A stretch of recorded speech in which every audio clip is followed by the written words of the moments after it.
Hello there, nerds, and welcome to a special episode of Go To There, all about Mean Girls. As always, I'm your host, Curtis Stone, and joining me is... David Amick. And we're going to do something a little bit special for the 15th anniversary of Mean Girls, which is, as of you're hearing this, 15 years old officially, April 30th, 2019.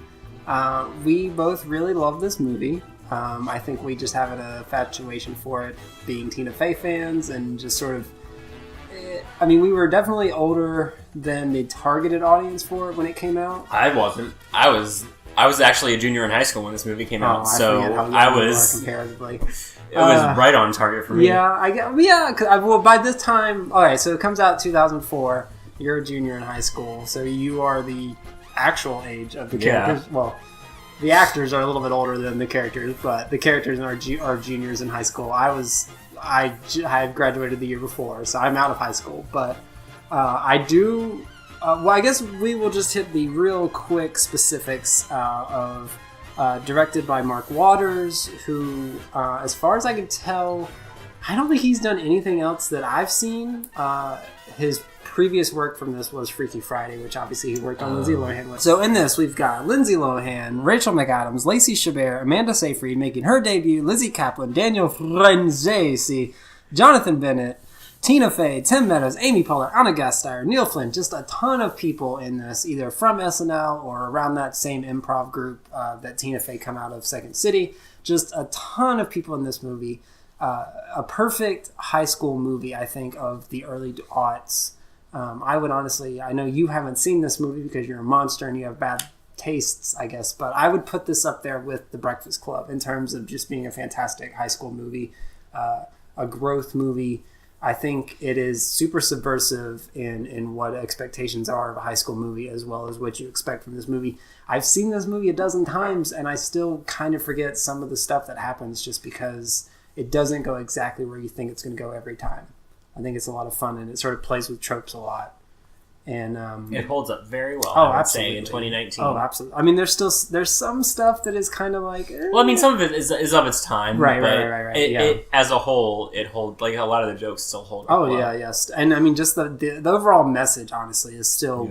Yeah. I mean, obviously, we haven't been in high school in 14, 15 years, but I still have to imagine there is this idea of women scheming and sort of backstabbing one another, and popularity still runs, and there's this hierarchy and all of this. I still think that is rampant in high schools. Again, I don't know. Well, now, yes, because now you can bully with social media and the internet. I think it's more immediate. Which people didn't really do. Yeah, it's more immediate bullying as opposed to, and there's still like an anonymity to it, but it's still, I think it's more instantaneous rather than taking days or weeks to find it. But, yeah, I think Mean Girls still holds up. I think it's fantastic. And obviously because this is a movie, it's a 90-minute movie instead of a average 21-minute episode of 30 Rock, this will be a little bit longer. We will try and cut it down, just sort of hitting the bullet points and hitting the important stuff. But we do have a lot to talk about here.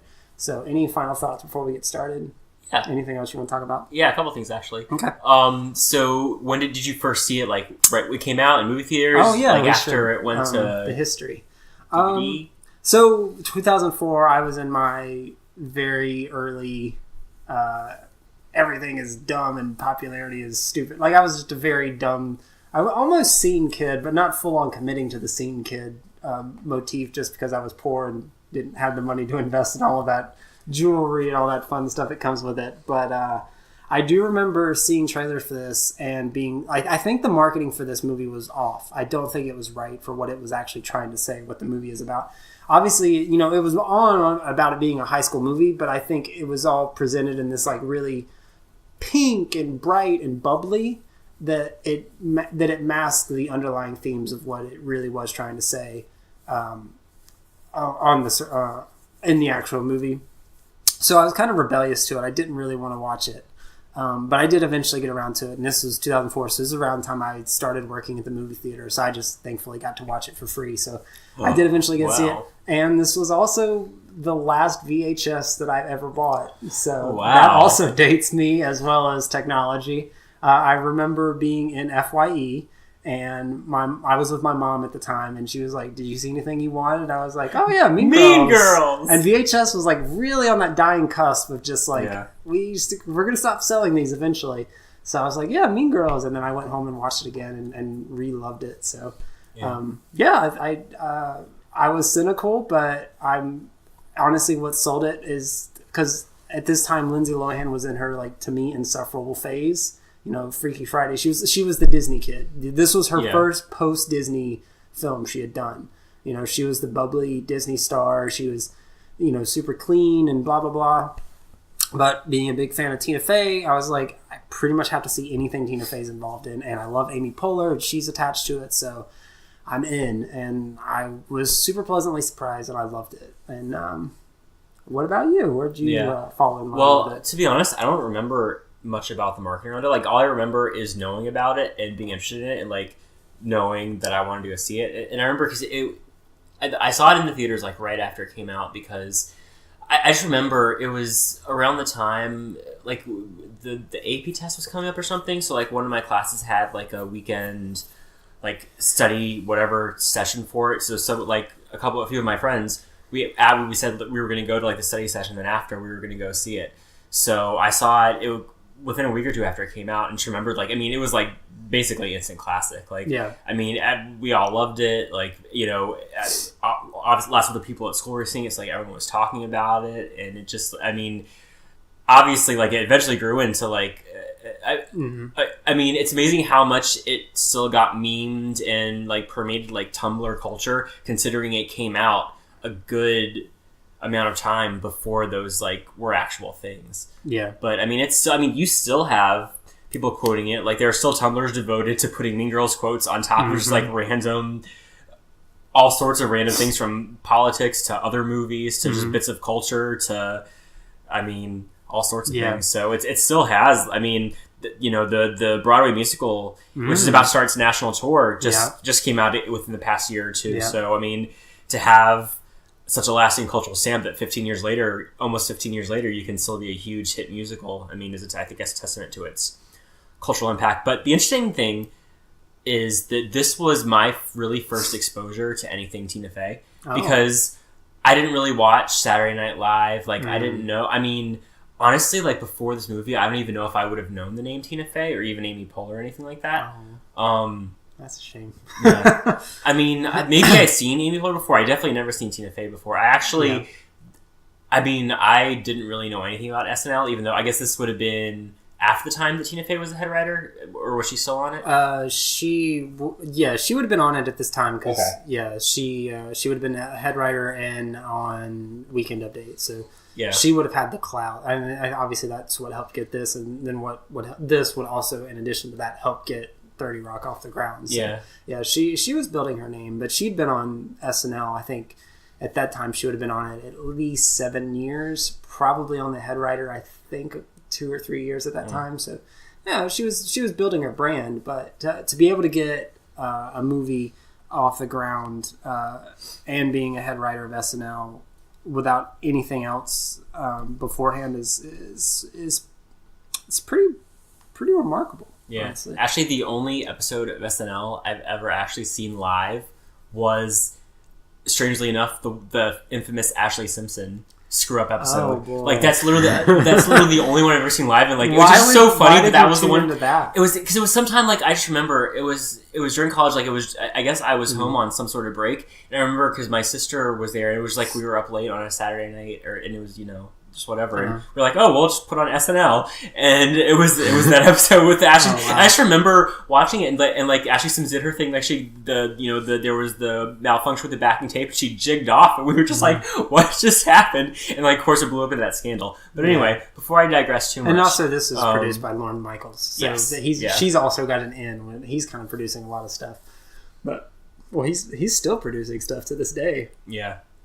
And now that I come to think of it, I seem to remember, like, I remember I subscribed to Entertainment Weekly. Like, I feel like Why? in high school, and I don't know, I just like to, I didn't in high school for whatever reason, but like, for some reason I remember it getting like specifically, or your parents? No, me. Oh my god! I mean, it was like $10. It was like $10 for a year subscription. So I was working at McDonald's at the time, so I could afford $10 anyway. I'm gonna budget my McDonald's paycheck to pay for my entertainment subscription. For some reason, like I like remember seeing, like, I guess they gave it like a really good review or something. So like that was probably what my biggest exposure. Like I remember seeing that, saying, "Oh, that sounds something interesting," and then just like, then of course other people wanted to see it, so we just went and saw it. Did you read the book that the movie's based on, Queen Bees and Wannabes? No, I haven't. I knew it was based off a book after the fact. Like I didn't know it was going into it. So, but from what I can tell, the book is not so much like a narrative; is more as just like a guidebook kind of idea. Like it's not really like a story about Katie existing and her story through the year of school. It's more of just like, here's why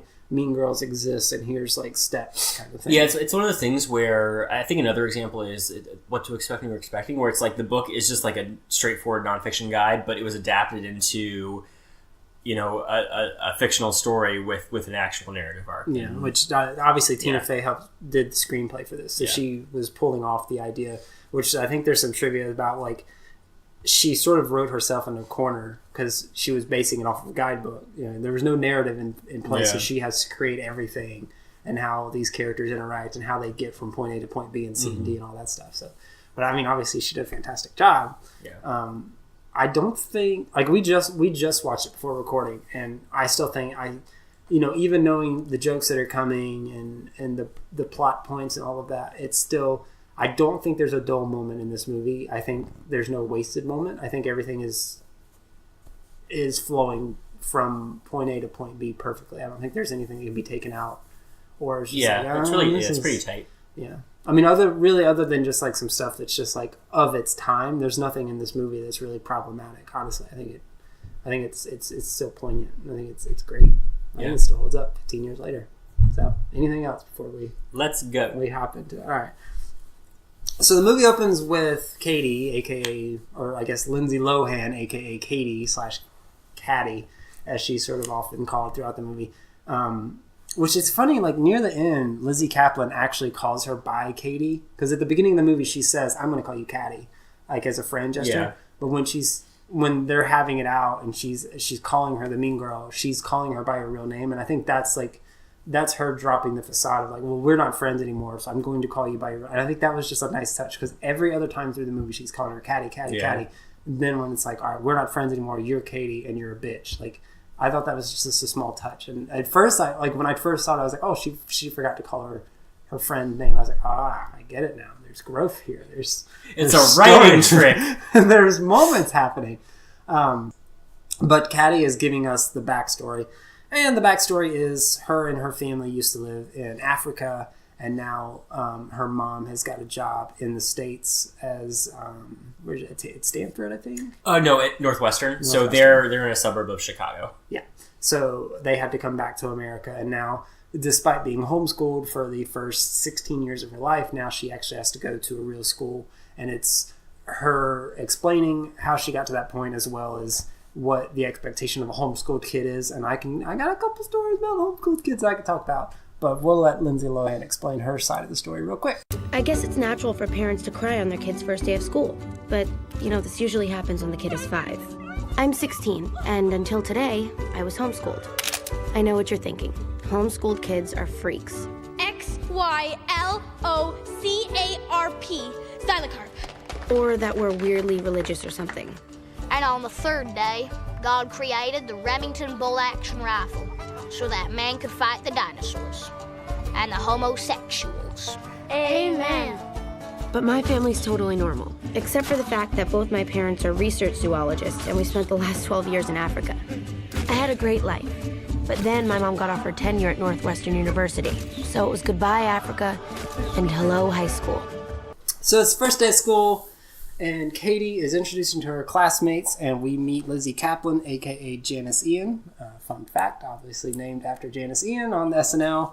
First SNL musical guest. I think we've talked about that on Go To There. Mm-hmm. So, go to that episode, whichever one it was, for that fun trivia.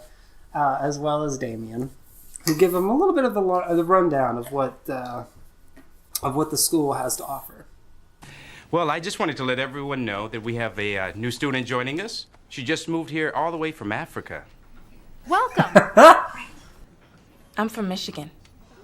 Great. Her name is Caddy Heron. Where are you, Caddy? That's me. It's pronounced like Katie.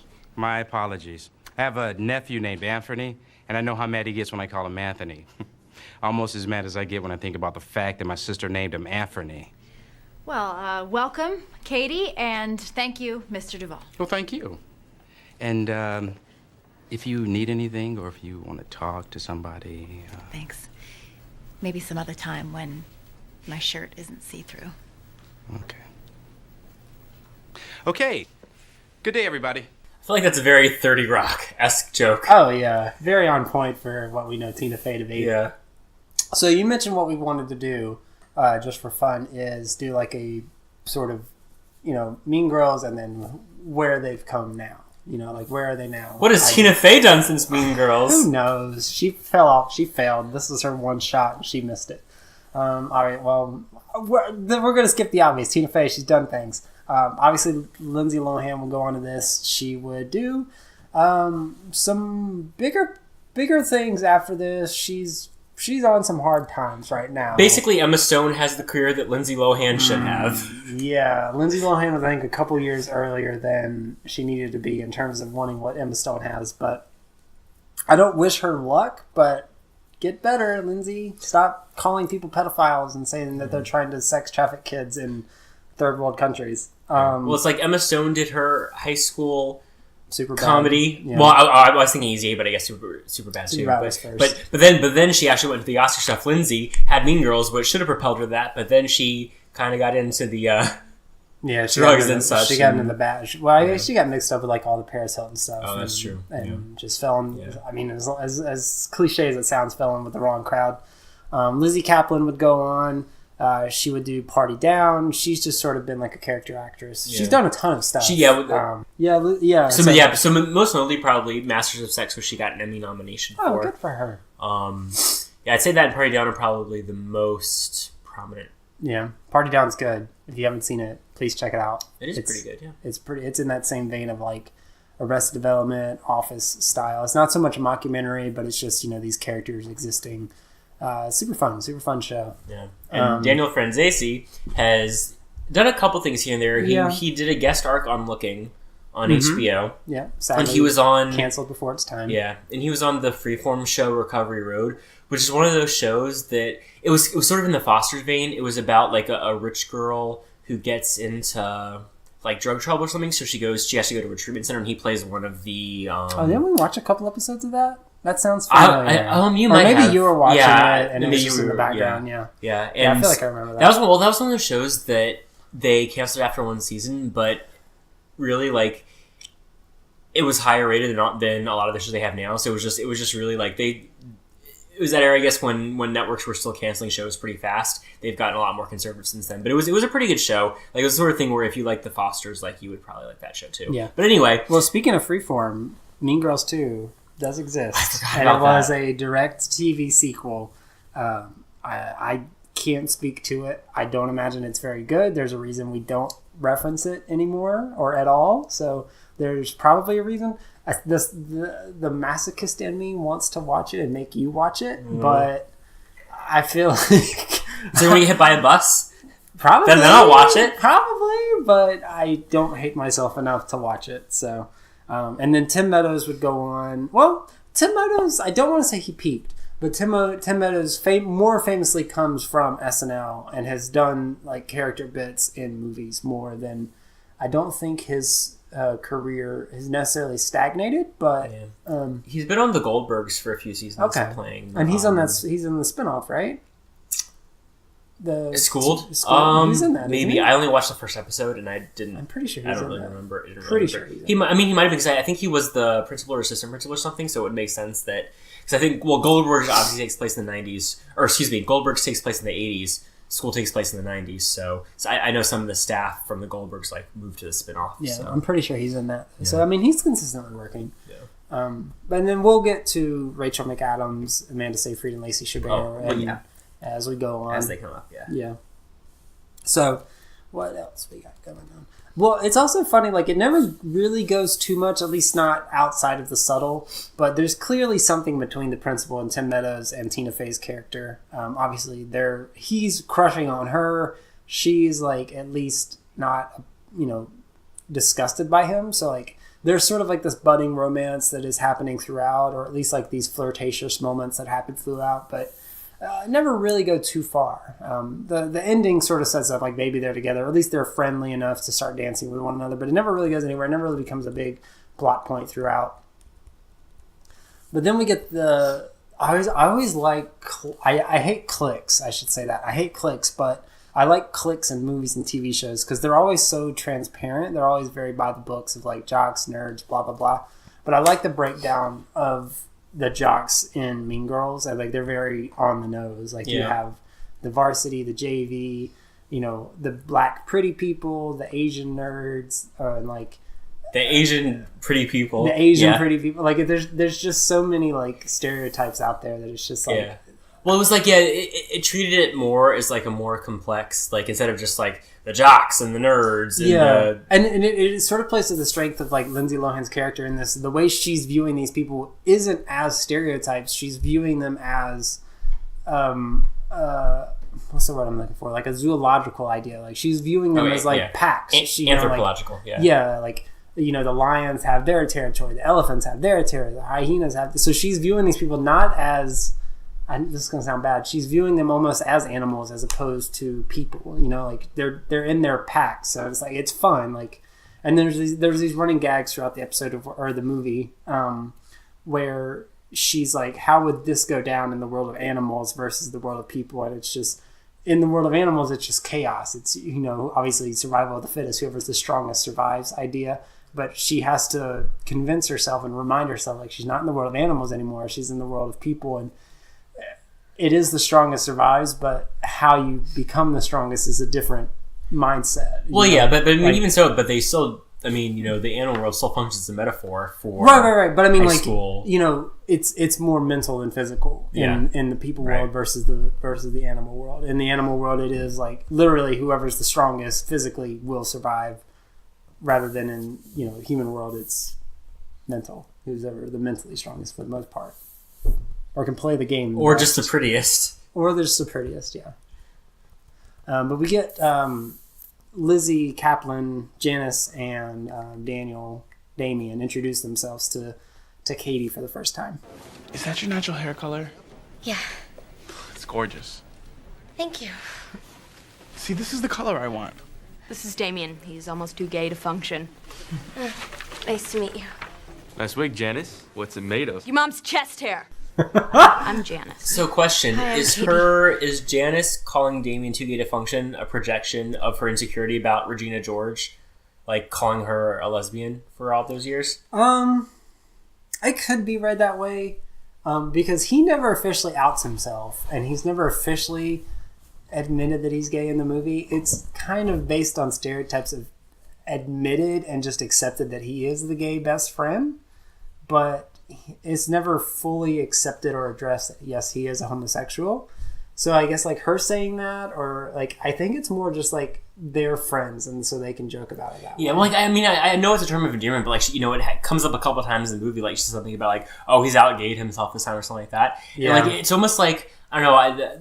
I started thinking about it when we were watching it earlier as just sort of not necessarily like terrible homophobia, but sort of just like she's sort of taking out her own frustration about being called, gay herself when she isn't, and she's sort of mad about it, but it's like she sort of projects it onto him. I don't know. I think that's a possible read. I don't think that is. I think it is just like that's how the friends joked, was like they're comfortable enough, like she can say he's just too gay to function. Well, right, yeah. I mean, obviously it functions as like an inside joke. I don't read it as her living out anything. I think it's just that's their friendship. It's sort of just based on like little jokes.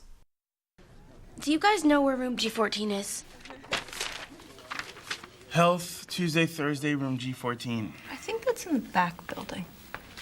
Oh, yeah, that's in the back building. Yeah, we'll take you there. Thanks. Watch out, please. New meat coming through. Health, Spanish. You're taking 12th grade calculus? Yeah, I like math. Ew, why? Because it's the same in every country. It's beautiful. This girl is deep. Where's the back building? It burned down in 1987. Won't we get in some sort of trouble for this? Why would we get you into trouble? We're your friends.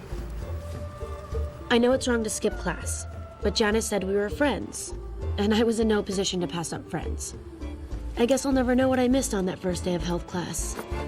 Don't have sex, because you will get pregnant and die. Don't have sex in the missionary position. Don't have sex standing up. Just don't do it, promise? Okay, everybody take some rubbers.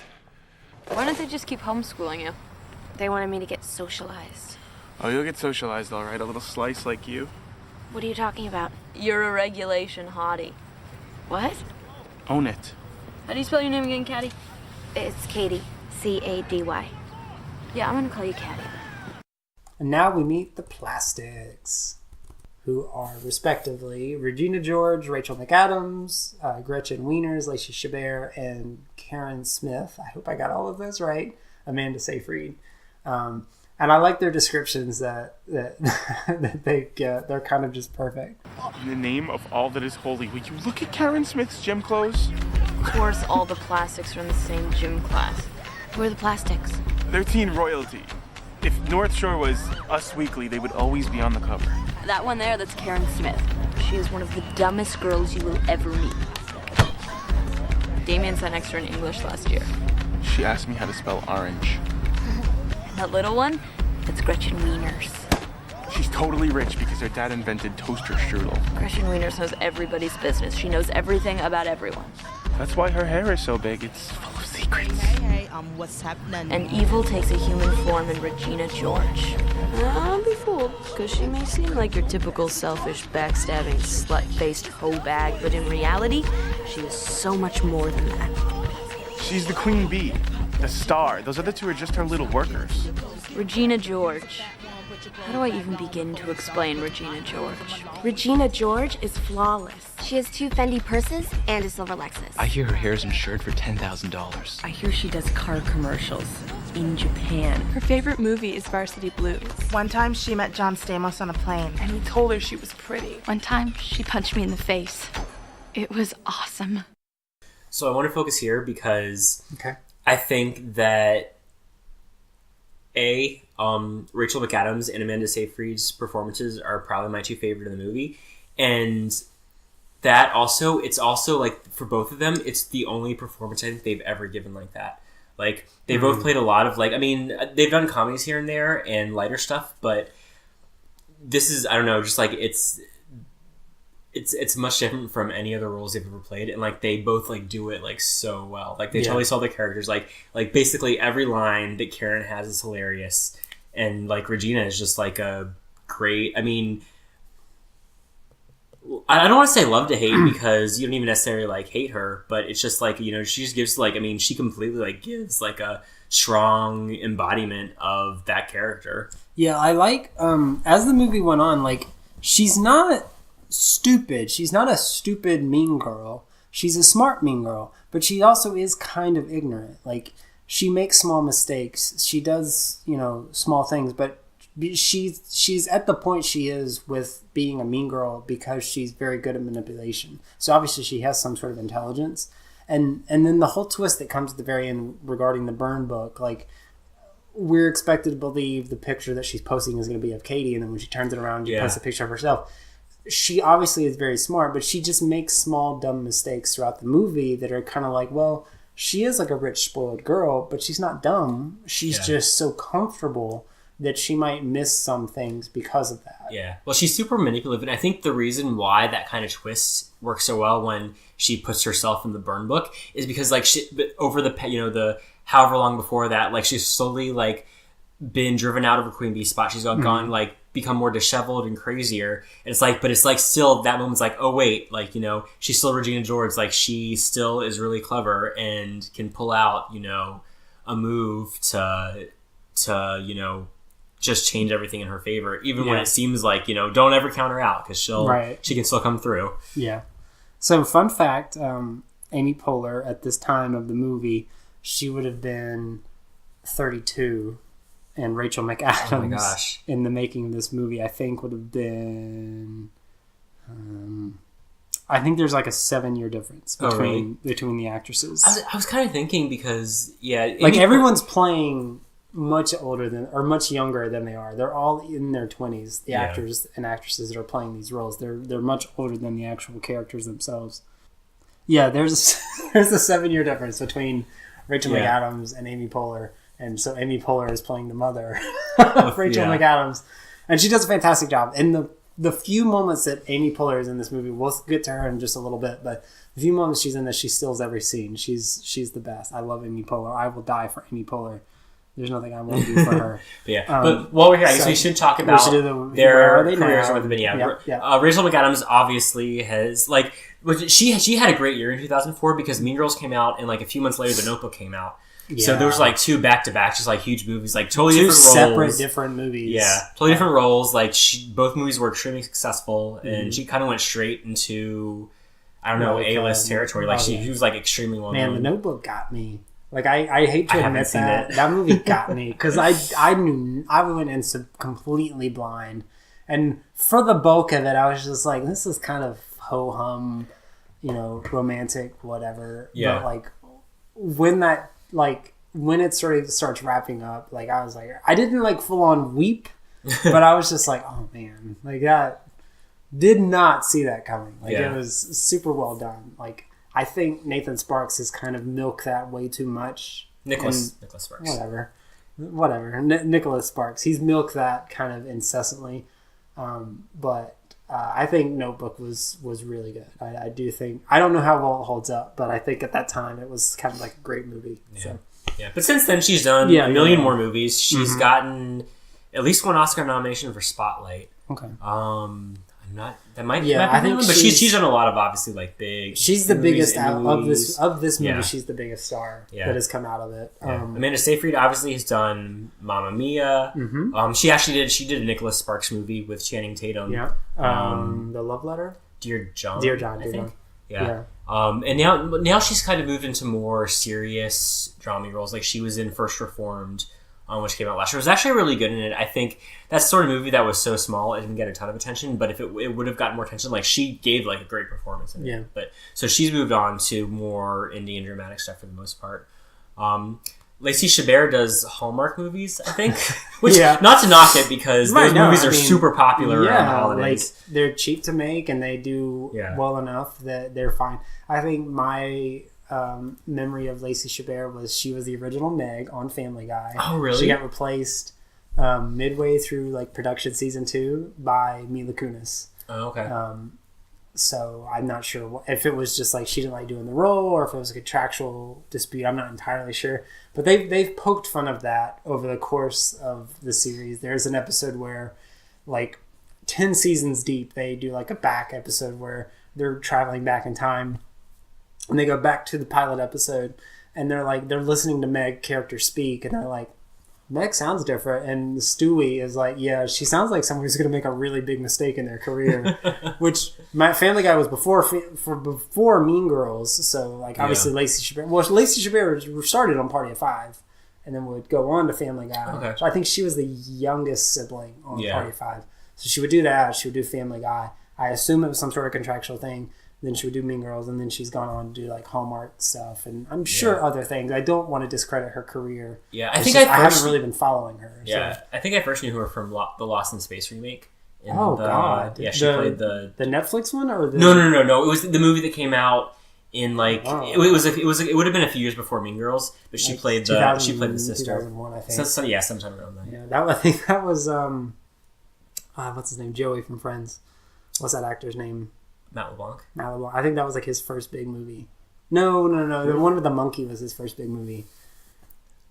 To be honest, I think Ed was his first big movie, and then Lost in Space was supposed to be the big blockbuster of that year, and it was a big flop. Yeah. Oh yeah. And even on Netflix, Lost in Space I think was a flop. I think it came and went. Did they renew it? Everything I heard about it seemed to be bad, but it looked like it was so expensive. I feel most Netflix shows get renewed within like the weekend of their premiering, and I don't remember hearing that one getting renewed. Yeah. So it depends. Sometimes immediately, sometimes it's a little bit longer. But yeah, like if it's like a multi-produced thing, it might take a little while to get all the teams on board. But yeah, I don't think it is. I don't think it's gotten renewed just yet. So we now know of the Plastics, and now we get to meet the Plastics in person as Katie joins them for lunch.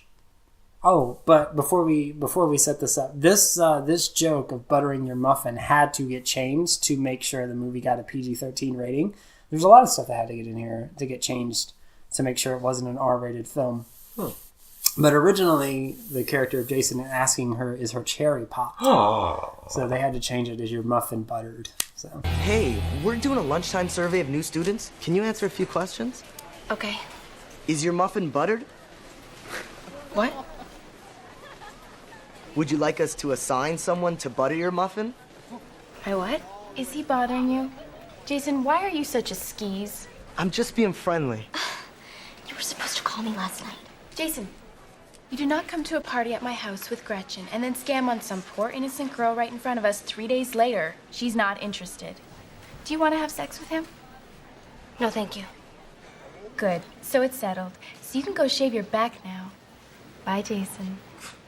Bitch. Wait. Sit down. Seriously, sit down.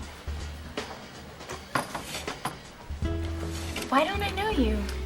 I'm new. I just moved here from Africa. What? I used to be homeschooled. Wait, what?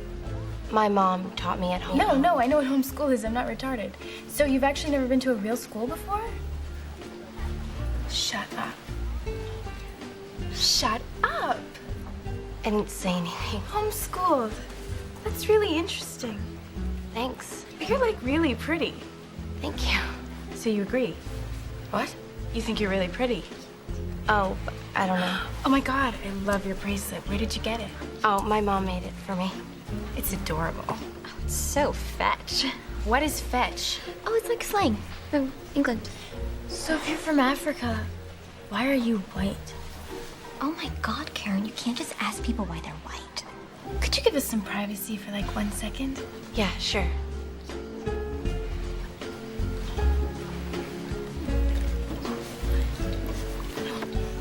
Okay, you should just know that we don't do this a lot, so this is like a really huge deal. We want to invite you to have lunch with us every day for the rest of the week. Oh, it's okay. Coolness. So we'll see you tomorrow. On Wednesdays, we wear pink.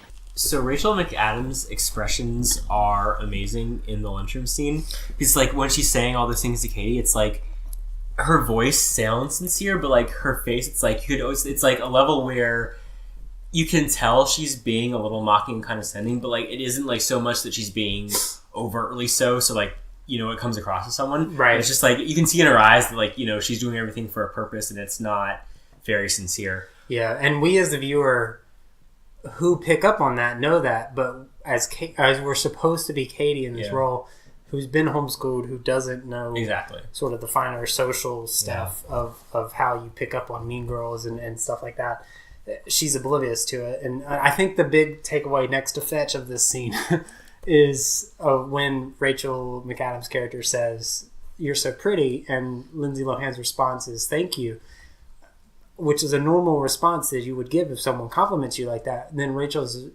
response is, "Oh, so you think you're pretty?"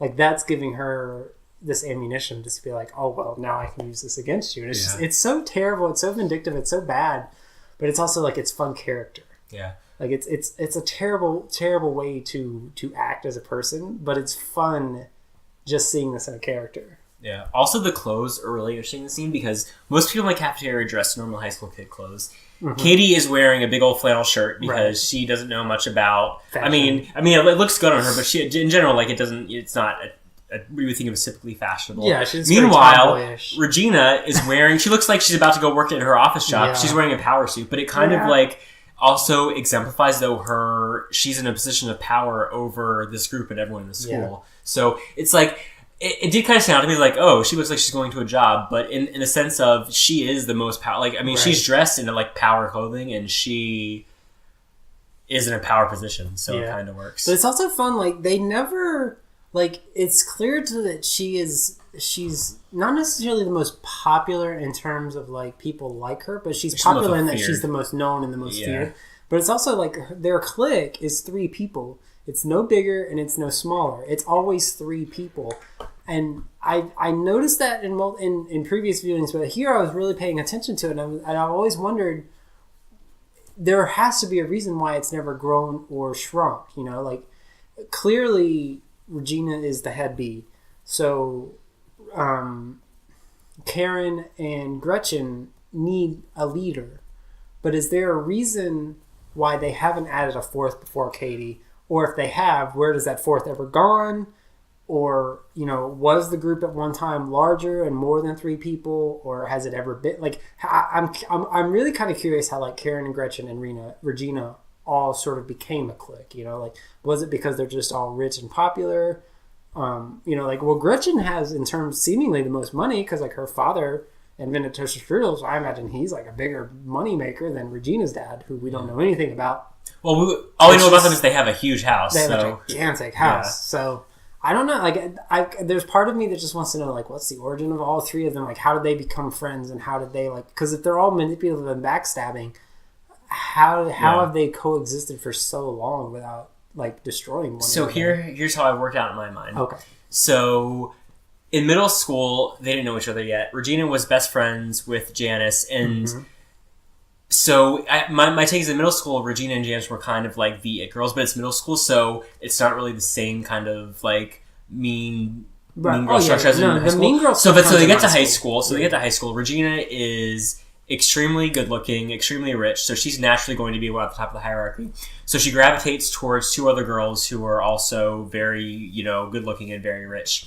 There's a reference later to they vote on allowing people to sit with them. So my take is they've had a lot of 4th people and they get expelled after a couple weeks. Exactly, yeah. So they sit with them for a short period of time, then they decide for whatever reason that they're not good enough to be with them anymore, and then they release them into the wild. Yeah, they release them to find another group. Yeah. But they're also like the least populated table as a result. Like every other table that we walk by, there's either 5 or 6 people. It's either full or nearly full. They're waiting on someone. This table always has 3 or 4 people, and that's it. Yeah. It is they're exclusive. It's a fun dynamic of just sort of seeing like they stick out for a reason.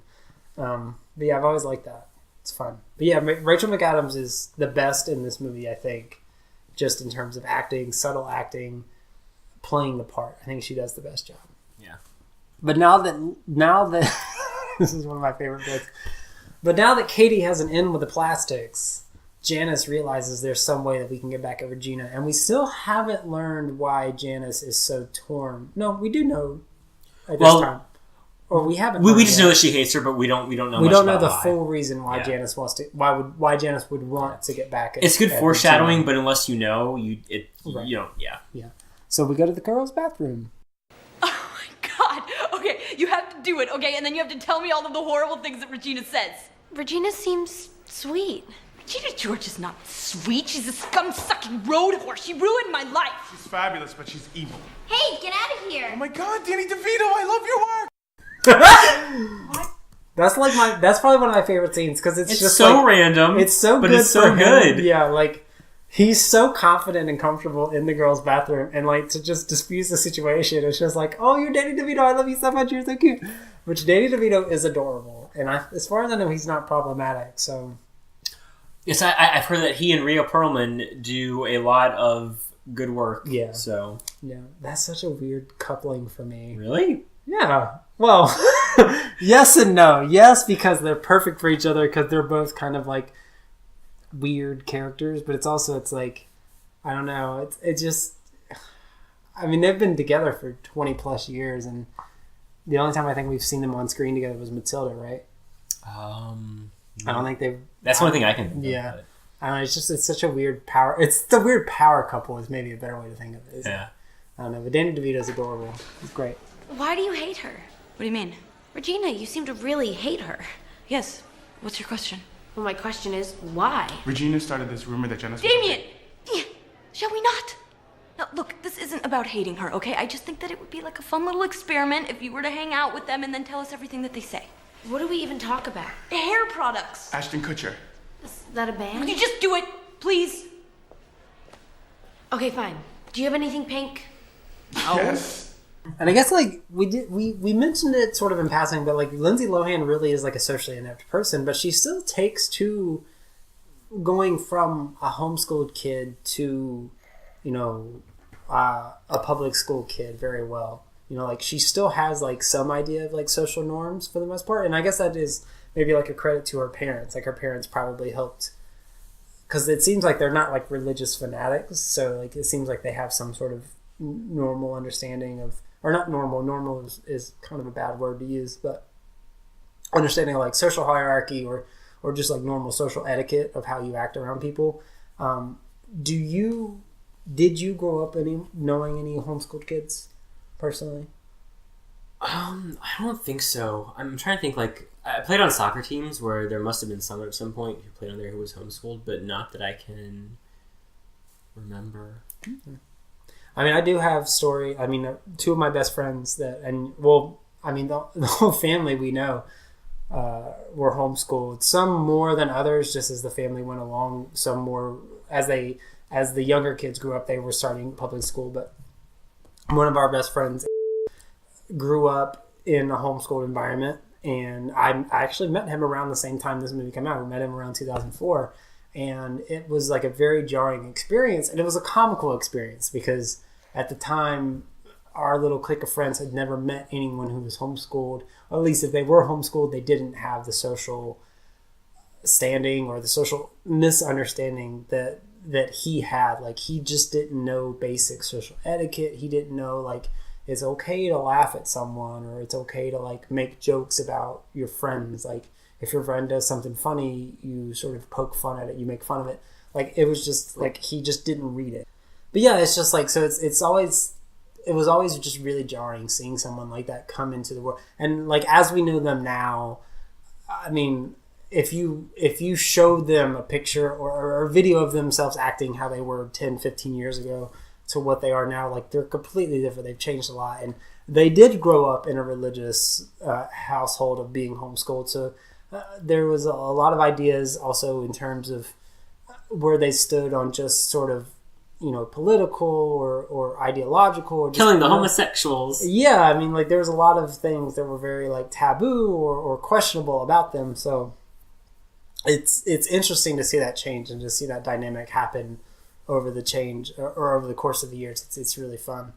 Other than that, like, that was the first homeschool kid I'd ever met, and I don't think homeschooling is wrong. I think homeschooling is totally fine, but I think there is this idea of, like, you need social etiquette also. In addition to being a homeschooled kid, you need to be able to know how to just act around people, whether that be acting normal or whatever. There's you need both. So, like, if you have a homeschool kid who's completely in the home and doesn't get any sort of outside world interaction, I think that's going to be way more detrimental personally and in my experience versus someone who is homeschooled but still has social outings, like they have a job or they go to various church meetings or something around their community. As long as they're involved in the community, I think that's going to be way better than just completely holding them up and leaving them inside.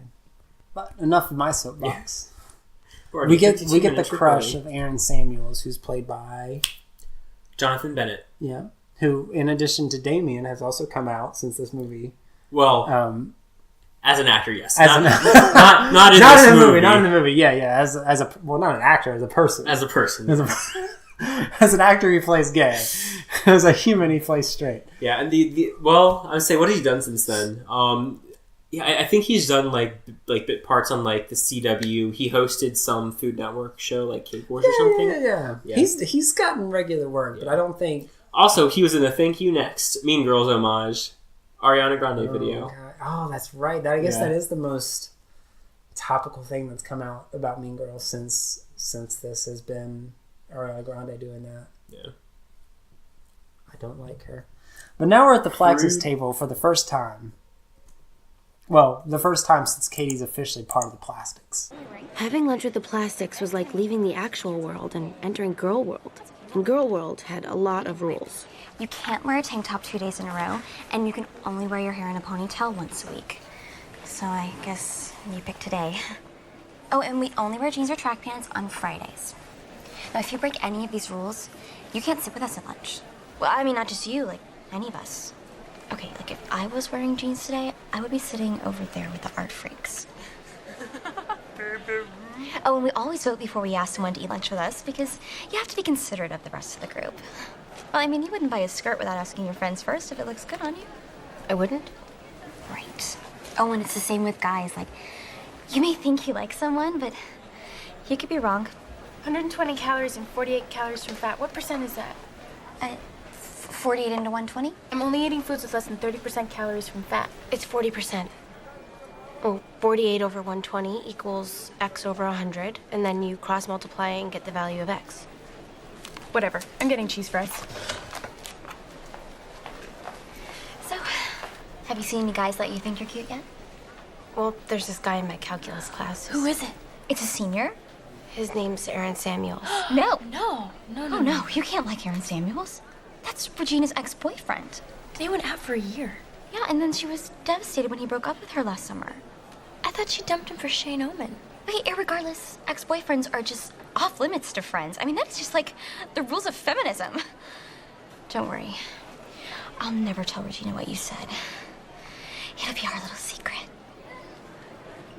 Well, so that shows the example that Katie is smart and, you know, sort of sets up the whole, like, she has some sort of math intelligence and will lead into the mathletes, but it also shows, like, Regina is not stupid, but she's not, like, her strength doesn't lie in arithmetic or things like that. Like, she's smart more socially than she is, you know, education.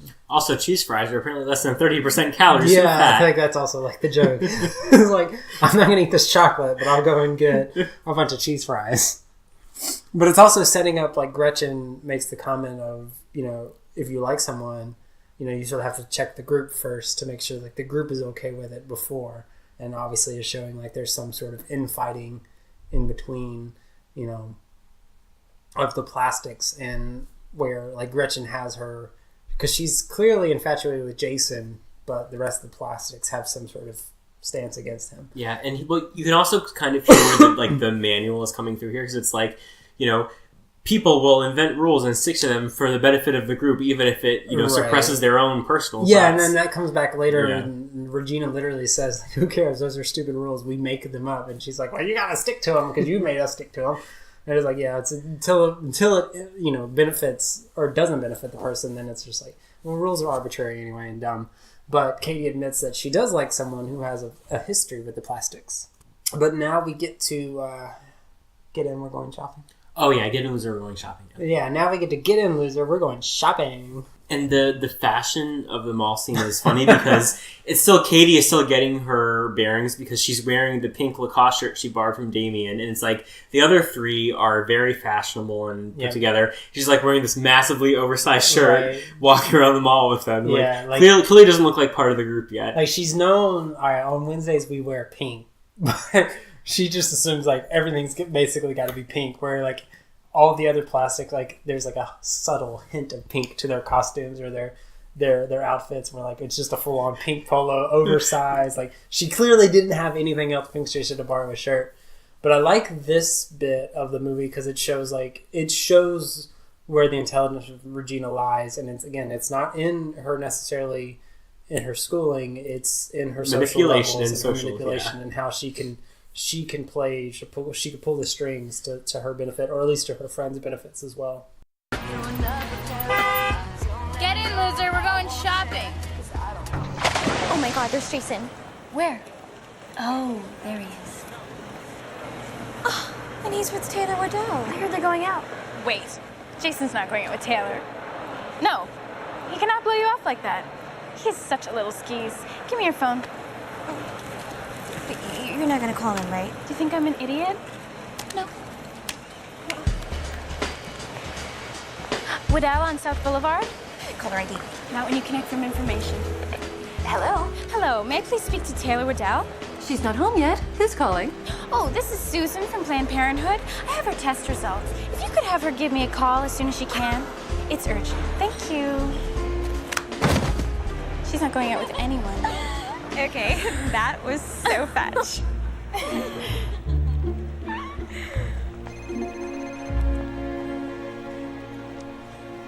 Mom.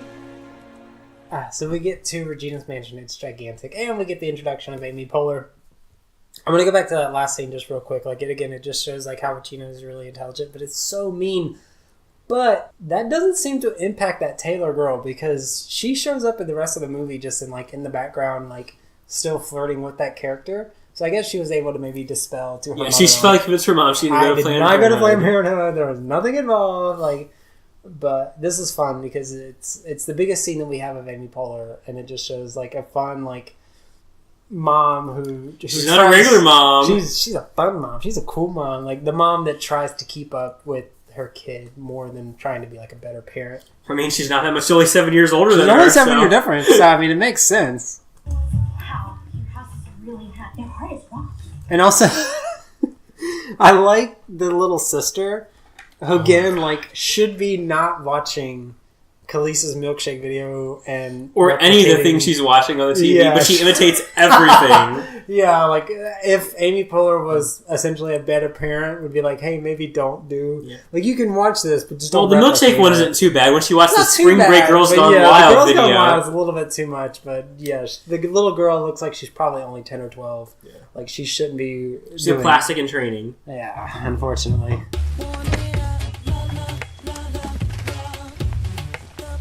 Wow, your house is really nice. I know, right? Make sure you check out her mom's boob job. Their heart is rocks. I'm home. Hey, Kylie. Hey. Hey, how are my best girlfriends? Hey, Mrs. George. This is Katie. Hello, sweetheart. Welcome to our home. I just want you to know, if you need anything, don't be shy, okay?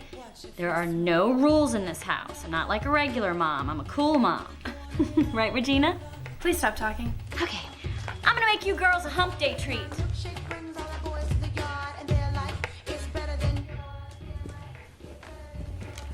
This is your room? It was my parents' room, but I made them trade me. Hey, put on 98.8.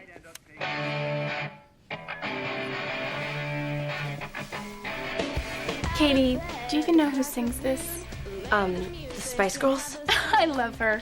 She's like a Martian. I love this scene so much because the song they're playing is Overdrive by Katie Rose. No one knows who Katie Rose is. I do. Katie Rose was one of the very many knockoffs of Avril Lavigne in the early aughts. And so she, like, her image was, she was basically making pop rock music, but she was like a rebel-y, whatever type image. And I actually, I like the song. I actually liked her album. But this song was not a hit. No one knows who she was. So I just, like, always found it hilarious. They were like, do you even know who sings this? Because, like, no one in the general public, even back when this movie came out, knew who sang that song. I don't know who Katie Rose is. It makes me think of Ruby Rose, who is from Orange is the New Black. That's about it. And, like, I really also don't like the way they set up turning on the radio, because they, like, turn on 98.8, and it's like, you could just say turn on the radio. Like, why did you give a specific That's radio the cool station. But it never comes back. Like, that never comes back that that's the cool radio station that everyone listens to, or at least that's where you get the music from. You can just say, oh, turn on the music, or turn on the song, or turn on the radio, or turn on this. Like, when you get specific like that, and you say turn on X, and it never comes back, it always just bugs me, because it's like, why did you get so specific? Well, it's just a throwaway line. I know, but then why make it a throwaway line when you can just say turn on the radio? And then, like, I also don't like, once the radio is turned on and the music starts, like, they're all, well, save for Katie, the other three plastics are standing around the radio, and they have to, like, look at each other, like, to designate, like, yes, this is the song that we want to listen to, and we all are in agreement, and then we all walk away collectively to look in the mirror. It's just like, I've never liked that scene. In the entirety of the movie, I've never liked that, because I don't like the specificity of the radio station, and that they all have to acknowledge, yes, this is the music that we're listening to. Let's now look in the mirror. Like, what if the music... And one, also, I get it. I get movie magic. I get it. I'm being just very pedantic right now. But I don't like when movies turn on radios or music and the music starts at the very beginning. You never get the music in the middle of a song. You never get the music at the end of a song. It's always exactly at the beginning. Ha! Anyway, I don't like that. Well, I love that scene because I remember I knew that song before we were using the movie, and I remember watching the movie and all of a sudden it playing, and I was like, I was just like so dumbfounded because it was. I mean, to be honest, when I was 16 or however, I really did like that song, but like I knew at the time it was a big flop. So like it was just so like cause it had been out a few months I think by the time you and all your AT prep friends were like, "Oh my god, I love this song, Katie Rose." I love that. Oh my god, she's in a movie. Exactly. But no, like I don't know. That's the reason why I love it because it is just I don't know. I find it hilarious. All right, fair enough. My Heart's on Overdrive. It's a terrible song. But we learn of the burn book, which is a pretty important plot point. Oh my god, I remember this. Ugh, I haven't looked at that in forever. Here, check it out, Katie. It's our burn book. So we cut out girls' pictures from the yearbook, and then we wrote comments. Trang Pak is a grotesque little biatch. Still true. Don Schweitzer is a fat virgin. Still half true. Amber D'Alessio, she made out with a hot dog. Janice Ian Dyke. Who is that? I think that's that kid Damien. Yeah, he's almost too gay to function. That's funny. Put that in there. Oh no. Maybe that was only okay when Janice said it. I also like that, like, obviously, like, Lindsay Lohan's character is now learning, like, oh, there's social etiquette. Like, there's some jokes you say to your friends that you don't say to certain people, blah, blah, blah. But that joke of made out with a hot dog was another one of the jokes that had to be changed to bump it down from an R rating to a PG-13 because the MPAA are a bunch of, like, 5 old white women that don't understand how anything works. How misogynist, or not misogynist, yeah, misogynist of you. It's true, though. That's literally what that group is. No, well, it's not, no, it is, tends to be, I think, religiously I'm pretty sure I remember at least like when I learned the information, it was at the time 5 old white women were. It might it's gotten a little bit progressive. Maybe added some men to it. Maybe I don't know. But anyway, the documentary this film is not yet rated is basically all about the MPA. It's old now, but I feel like it's still relevant. So like until that shit changes, it needs. That film will forever be relevant, but.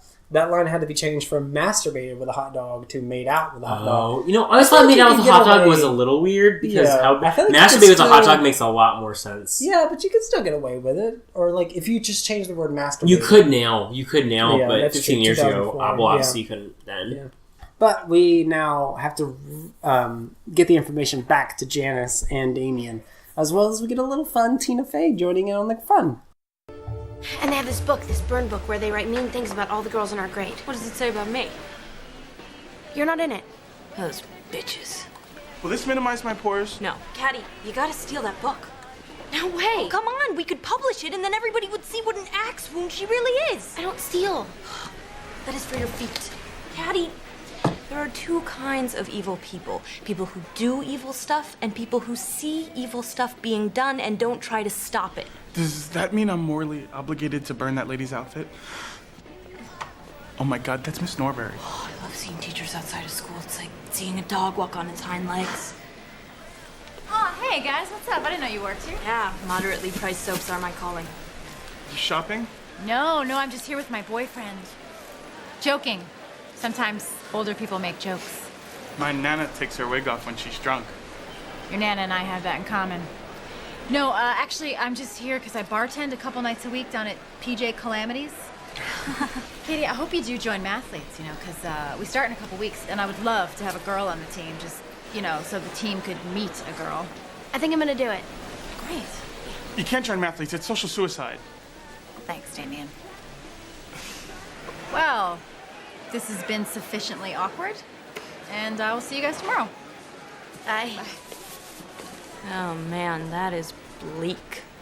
That line kind of played like we see it in 30 Rock sometimes. Tina Fey like sometimes writes the stereotypes like, oh, the Mathletes will join the team so they'll meet a girl. Like that's the sort of edge of her writing where like she kind of relies on just kind of like a little bit low hanging, just kind of. Yeah, but I think like not to defend her, but I think like it is like a product of her time. Like I'm sure her coming up, like she maybe was on the Mathletes or. Like, at least her observation of Mathletes was it probably was a male-dominated sport. Well, sure, I mean, yes, that's a stereotype. It's just, like, sometimes, like, a lot of, like, I don't know, her jokes sometimes, like, lean to, like, those, like, very, like, base stereotypes. But that's true. But I do like because, I mean, this is still pre-30 Rock, so, like, I like her sarcasm and her wit in this scene of, like, I'm just here with my boyfriend. This is, sometimes like, really, old people make jokes. Like, rugged old guy, like, they're clear, like, he's, like, in on the joke, but he's not, because he's looking at them like, I don't know this lady. It's fun, but, like, this is just showing, like, her sharpness and her wit.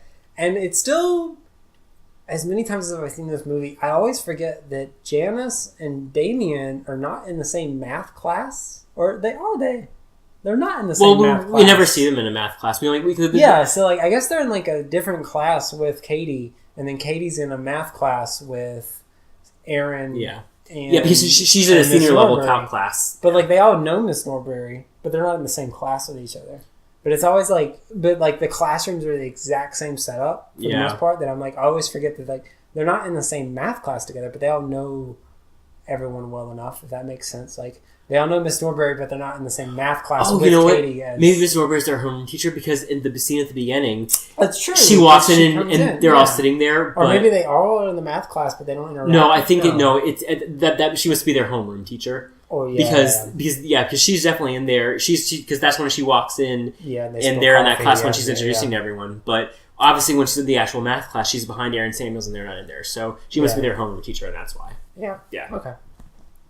Oh, this is also like a movie. This movie is like a product of a time, and like there's cell phones, but they're not iPhones yet. They're still flip phones, and there's also still landlines, which it's obviously pre-Snapchat, pre-Facebook, pre-Instagram, all of that stuff. Like those things don't exist. Like they're just fevered pitches in this game. So like we get a 3-way call attack between Rachel, Katie, and Gretchen.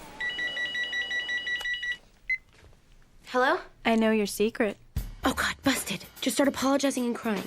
No, play it cool. Secret? What are you saying about? Gretchen told me that you like Aaron Samuels. I mean, I don't care. Do whatever you want. But let me just tell you something about Aaron. All he cares about is school and his mom and his friends. Is that bad? But if you like him, whatever. I mean, I could talk to him for you if you want. Really? You would do that? I mean, nothing embarrassing though, right? Oh no, trust me. I know exactly how to play it. But wait, aren't you so mad at Gretchen for telling me? No. Because if you are, you can tell me. It was a really bitchy thing for her to do. Yeah, it was pretty bitchy, but I'm not mad. I mean, I guess she just likes the attention. See, Gretchen, I told you she's not mad at you. I can't believe you think I like attention. Okay, love ya. See you tomorrow. I had survived my first 3-way calling attack. And with Regina's blessing, I started talking to Aaron more and more. And now we get a Halloween scene, which we're not going to so much show too many clips from this because a lot of it is visual. But it's also showing, like, again, the repeating theme for Lindsay Lohan's character, at least the first half of the film, is her social ineptitude. And she's told it's a costume party, so she dresses up in a scary costume for Halloween. And she forgets the rules of how typically young females will dress for Halloween. So she goes as a zombie bride / ex-wife, which is a really gnarly costume, while everyone else dresses a little bit more sexfully. Yeah, this is another thing that's of its time though, because even though I think still now, like, yes, like it's a cliche for like every like woman's costume on Halloween is like sexy this, sexy that, but it's like I don't know, like I feel like you couldn't play the scene the exact same way where it's like women use Halloween as the only day they can dress up as a slut and not be judged for it, like. You could still maybe do a similar concept, but you couldn't write it in the exact same way today. I don't think. Because you couldn't really phrase it in the same way as like women can dress as a slut and it's okay that day. Yeah. I mean, like it shouldn't be. I mean, like women obviously should be able to dress however they want, whatever they want, you know. And obviously the term slut or whore, bitch, whatever is still very derogatory. And you don't use that for males and blah, blah, blah. But yeah, the idea that women use Halloween as a reason to be a slut is very outdated and has lessened over the time since this movie's come out. But, you still go out for Halloween. There are still women that... Oh, right. Well, I'm not saying, like, still do it. Sexy, and whatever, silly cliche, but it's like... I don't think it is, like, derogatory. I think in the area that we live in, like, when October is around, like, it's colder, like it's not like freezing, but it's colder, so like honestly it's more like it's brave to go out dressed as skimpily as you are and either little to no leggings and like just this like skin tight outfit. If you want to do that, to me, like, the more layers the better, but if you want to dress like that, it's more like commendable than slutty. Like, I salute you for it. I mentioned little to no leggings. What? Well, I mean, because what is little leggings? Well, a legging to me is like stockings or tights. Right. So if you're not using stockings or tights and it's full on just like boots, nothing from like your ankle or thigh up to your waist, and you're just wearing like a skirt, that's little to no stockings. It's very brave. That's commendable. Like that's great. But I also don't want to hear you talk about, oh, it's so cold. You chose this dress. You knew what you were going out in. That's on you. You get no sympathy from me for that. But we see that again, the manipulative side of Regina as she talks to Aaron.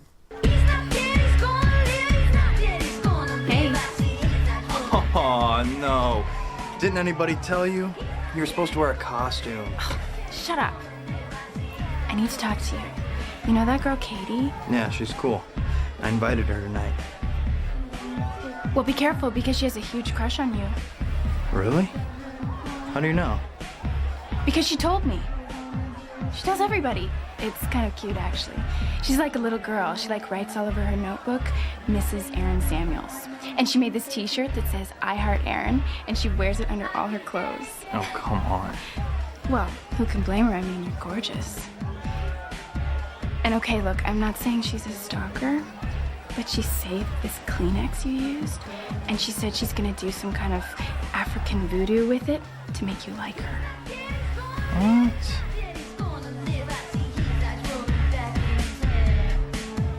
This was it. Regina said she would talk to Aaron for me, and now she was.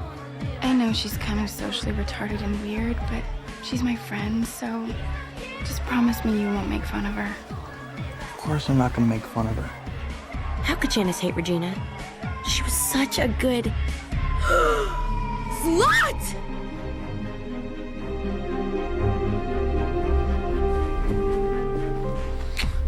What are you doing? You broke up with me. That's crazy. Why would I break up with you? You're so hot.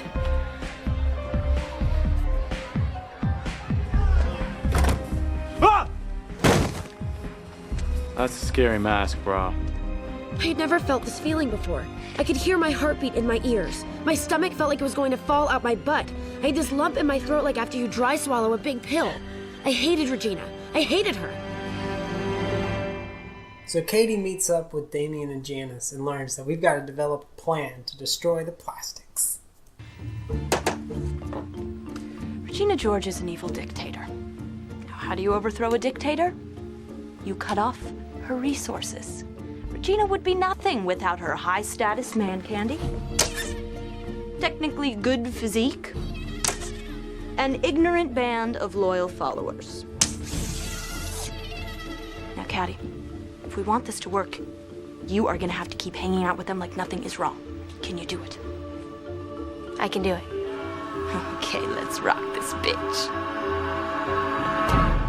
Pretending like nothing was wrong turned out to be surprisingly easy. And Regina wanted me to tell you that she was trying to hook you up with Aaron, but he was just interested in getting her back. And that's not Regina's fault. No, I know. Okay, so you're not mad at Regina? God, no. Oh, okay, good, because Regina wanted me to give you this. It's called the South Beach Fat Flush, and all you drink is cranberry juice for 72 hours. This isn't even cranberry juice. It's cranberry juice cocktail. It's all sugar. I want to lose 3 pounds. You're crazy. I mean, if you had a urinary infection, because that's what cranberry juice treats, but other than that, like, I mean, I realize it's, like, supposed to be, like, satirical, like, of all the whatever diets, so, like, right. just drink cranberry juice for 3 days straight to lose weight. Yeah. But, like, what's the fad right now? Whole30 is the new... Yeah, Whole30. Yeah. Yeah. I've got a friend that's doing it, or did it, I think, in the last month, and they lost 10 to 15 pounds, so, like... How much of that was water weight? I'm not going to take that away from them. Let them have their pride, you know? Yeah, and let them have their moment. But yeah, I mean, it just seems like this again is showing like her ignorance. But once Katie's on the scene, like she's showing like her manipulative powers again, like of controlling her. But, like, yeah, she's not even listening to what Aaron's saying. She just wants to lose 3 pounds. Right, like, it's all about, like, the weight loss, and no one... She can't also, 3 pounds, like... That's part of the point of the joke. It's like 3 pounds, like, you can't even see 3 pounds if you go up or down 3 pounds. Right, like, 3 pounds would mean nothing, especially to someone in her shape. Like, she doesn't really need to lose any weight, I don't think, but... That's high school. Well, yeah, I would say that's probably getting coming from the Queen Bee's whatever manual, like, you know, like... Some teenage girls like have an obsession with losing weight. So, yeah, then exactly. You're just either stagnating or you're gaining. So it's like you gotta always be losing something, which is a horrible mentality. But we get we're not going to show this just for it's mostly visual, but we get a fun little montage of them trying to ruin Regina's life, but it just makes her cooler. It makes her cooler, but we then find a break in the case of how they can actually start breaking down at least the army of skinks, as Janice has put it. This is ass, you guys. It's been a month and all we've done is make Regina's face smell like a foot. I've been really busy with choir. We gotta crack Gretchen wieners. We crack Gretchen and then we crack the lock on Regina's whole dirty history. Say crack again. Crack. All right, let's reconvene tonight. I can't. I have to go to Regina's to practice for the talent show. We're doing a dance to this song. Jingle Bell Rock. You guys know that song? Everybody in the English-speaking world knows that song. They do it every year. Well, I have to learn it. Uh-oh. Go. Hey! Why were you talking to Janice Ian? I don't know. I mean, she's so weird. She just, came up to me and started talking to me about crack. She's so pathetic. Let me tell you something about Janice Ian. We were best friends in middle school. I know, right? It's so embarrassing. Whatever. So then in 8th grade, I started going out with my first boyfriend, Kyle, who was totally gorgeous, but then he moved to Indiana. And Janice was, like, weirdly jealous of him. Like, if I would blow her off to hang out with Kyle, she'd be like, why didn't you call me back? And I'd be like, why are you so obsessed with me? So then for my birthday party, which was an all-girls pool party, I was like, Janice, I can't invite you because I think you're a lesbian. I mean, I couldn't have a lesbian at my party. There are gonna be girls there in their bathing suits. I mean, right? She was a lesbian. So then her mom called my mom and started yelling at her. It was so retarded. And then she dropped out of school because no one would talk to her. When she came back in the fall for high school, all of her hair was cut off and she was totally weird, and now I guess she's on crack. Oh my God, I love your skirt. Where did you get it? It was my mom's in the 80s. Vintage. So adorable. Thanks. That is the ugliest effing skirt I've ever seen. Oh my God, I love your bracelet. Where did you get it? So are you gonna send any candy canes? No. I don't send them, I just get them. So, you better send me one, biatch. Love ya. I was definitely sending her one. I was gonna use 3 candy canes to crack Gretchen wieners. 3, please.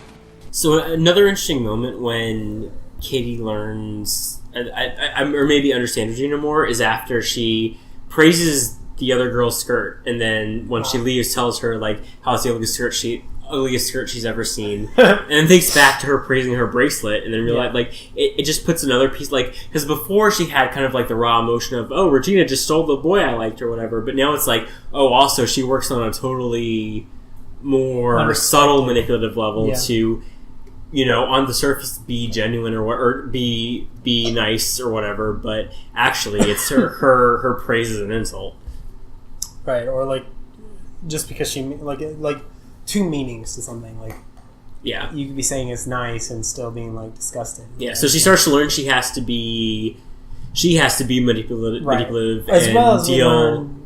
Regina and Janice, at least Regina's side of what her and Janice's friendship used to be. Which, if I'm Katie in this situation and Regina has just told me that, I would go to Janice and be like, so what's the history between you guys? If I don't already know, like, what's the history? Because she's just told me this story. There's clearly another side. Let's figure this out. But obviously, for movie reasons, and part of it is that she hates her, but she also respects her and still wants to be liked by her. So she will still take some of the things she says that add value. Right.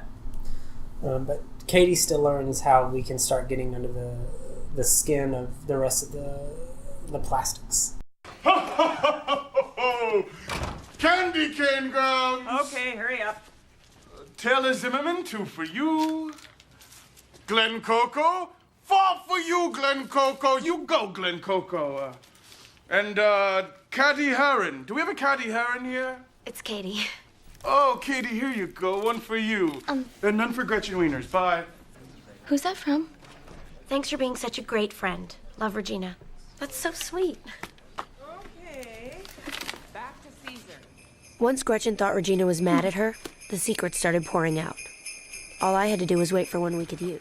So Regina just said in the previous scene, I don't send them, I get them. If Gretchen knows Regina very well, wouldn't she know that Regina doesn't send them? So wouldn't she be a little more curious as, like, why would Regina suddenly start sending them? Well, no, I think this is on character because Gretchen's primary concern is being liked and being popular. So I think it's totally authentic for her first off to be, why is Regina sending something instead of, why is Regina sending to someone who's not me instead of, wait, why is she sending it? Like, I think it makes sense. Yeah, that's true. Fair enough. Then we get the Winter Talent Show, which we're not going to play too many clips of. I want to play Damien's clip because it's the funniest. Because, honestly, the balls to be able to sing a solo in front of your class and your student body, in addition to singing a terrible Christina Aguilera especially when it's a terrible song like Beautiful by Christina Aguilera. Absolutely, hey, kudos. But, I mean, he does the best that he can, and it's got a lot of funny moments in it. Let's hear it for Damien.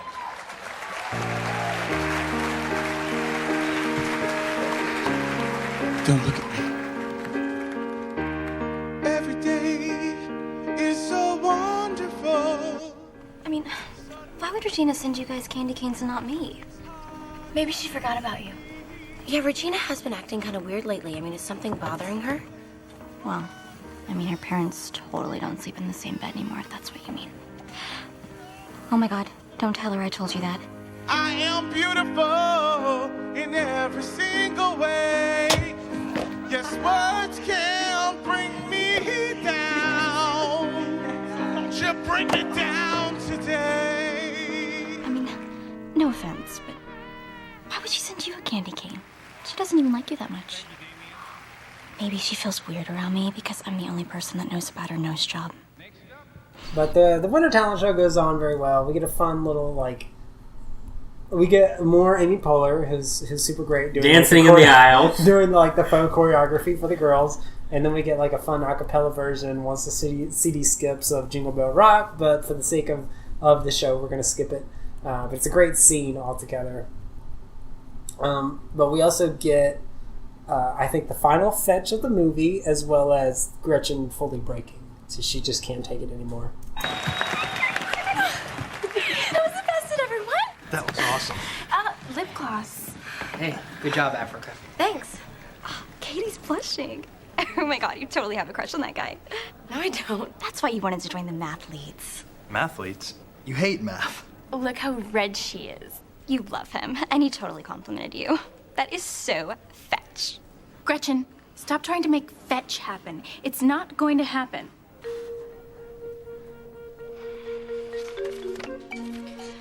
Why should Caesar get to stomp around like a giant while the rest of us try not to get smushed under his big feet? What's so great about Caesar? Brutus is just as cute as Caesar. Okay, Brutus is just as smart as Caesar. People totally like Brutus just as much as they like Caesar. And when did it become okay for one person to be the boss of everybody, huh? Because that's not what Rome is about. We should totally just stab Caesar! Gretchen Wieners had cracked. If you even knew how mean she really is, you know that I'm not allowed to wear hoop earrings, right? Yeah, 2 years ago she told me that hoop earrings were her thing, and that I wasn't allowed to wear them anymore. And then for Hanukkah, my parents got me this pair of really expensive white gold hoops, and I had to pretend like I didn't even like them, and it was so sad. And you know she cheats on Aaron. Yes, every Thursday he thinks she's doing SAT prep, but really, she's hooking up with Shane Oman in the projection room above the auditorium, and I never told anybody that because I'm such a good friend. Jackpot. Gretchen's secret had put the plan back in motion. We learned she's Jewish. Well, yes. I didn't know that. Yeah. And I always forget, because it's not a big mainstay of the character. Yeah. But also, like, all these little things that Gretchen keeps saying over and over. Like, when he gets to the end, it's like, all the rules are fake. Like, it makes all these things even more hilarious in retrospect, because it's like, everything she did was just to basically control you, not to actually be real rules or matter. Like, all these things that you didn't do or turned down or whatever made you unhappy, like, was for no reason. Yeah, and like, even like the stuff that you're using against you, like, oh, you got expensive white gold hoop earrings, and you had, like, that's still like very first world problems. Like, it's hard to really find sympathy for something like that. Like, it's really bad. So then we get the second way that we can ruin Regina's George image, and we get the Caltine bars. Well, we say the second way they try to do it is they try to get her to break up with Aaron by getting him to the projection room above the auditorium to see Regina hooking up with Shane Oman. But unfortunately, no matter how they do it, whether it's swim practice is moved to the projection room, or someone has taken Kitty's purse and the robber runs to the projection room, they never quite catch them in the act. So they then fall on the Caltine bars to ruin her quote-unquote technically hot body.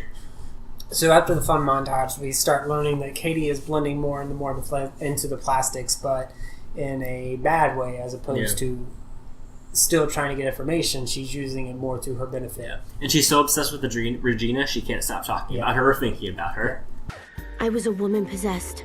I spent about 80% of my time talking about Regina, and the other 20% of the time I was praying for someone else to bring her up so I could talk about her more. She's not even that good looking if you really look at her. I don't know. Now that she's getting fatter, she's got pretty big jugs. I could hear people getting bored with me, but I couldn't stop. It just kept coming up like word vomit. I have this theory that if you cut all her hair off, she'd look like a British man. Yeah, I know you told me that one before. Hey, I'm having an art show, so you should take a night off from your double life. I want you to see it. Coolness. What is that smell? Oh, Regina gave me some perfume. You smell like a baby prostitute. Thanks. Meanwhile, I was finding any excuse I could to talk to Aaron. I don't get this. Do you get any of this? Nice job, Katie. Kinda seems like you get it. If I was going to keep this going, I was going to have to really commit. Not your best. Damn, Africa, what happened? How'd you do? Not so good. You know, I think I need a tutor. I'll tutor you if you ever want to get together after school or something. Do you think Regina would mind? No, you guys are friends. Well, maybe we just won't tell her. So, what did you get for this one? Well, the first time I did it, I got a 0. Wrong. But then when I checked it, I got 1. There you go. I got one too. Yeah, you have to check it because sometimes the product of 2 negative integers is a positive number. Yeah, like -4 and -6.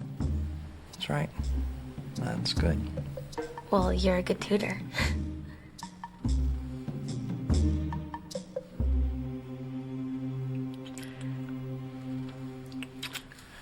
Man, look, I can't do this.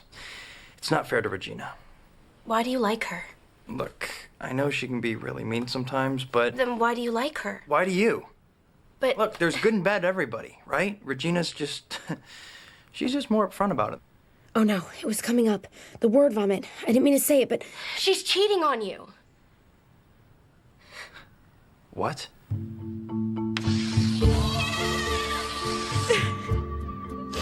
Did he say why? Somebody told him about Shane Oman. Who? He said some guy on the baseball team. Baseball team? I gave him everything. I was half a virgin when I met him. You want to do something fun? You want to go to Taco Bell? I can't go to Taco Bell. I'm on an all-carb diet. God, Karen, you are so stupid. That's so mean. All carb diet, like, it's so hilarious because, like, especially since like no carb or low carb diet, like, she's on an all carb diet because she's eating the Caltine bars, which are going to completely quote unquote eliminate all the carbs she's been eating, so she'll have no calories left. And it's so funny, like, every scene after this, like, all she's doing is eating carbs. Like, she's eating donuts. Yeah. I think I think when she calls Karen, she starts eating, like, she just cuts, like, a piece of bread. Like, she's just eating carbs all the time. So, like, she's stuck to it. She's all about the carbs. She loves it. But we learn the nominees of the Spring Fling dance include include Regina. Thank you. Include Regina, Gretchen. Janice, Gretchen, and Katie in a surprise voting. What about Karen? Poor Karen. Oh yeah, I guess. She's too stupid to know whether she's should be too nominated. stupid to be nominated She's for the so spring. stupid. I love that read. That's such a fun read.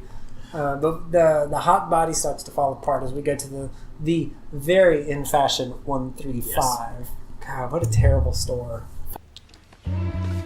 In January, Regina had put a spring fling dress on hold at a store called 135.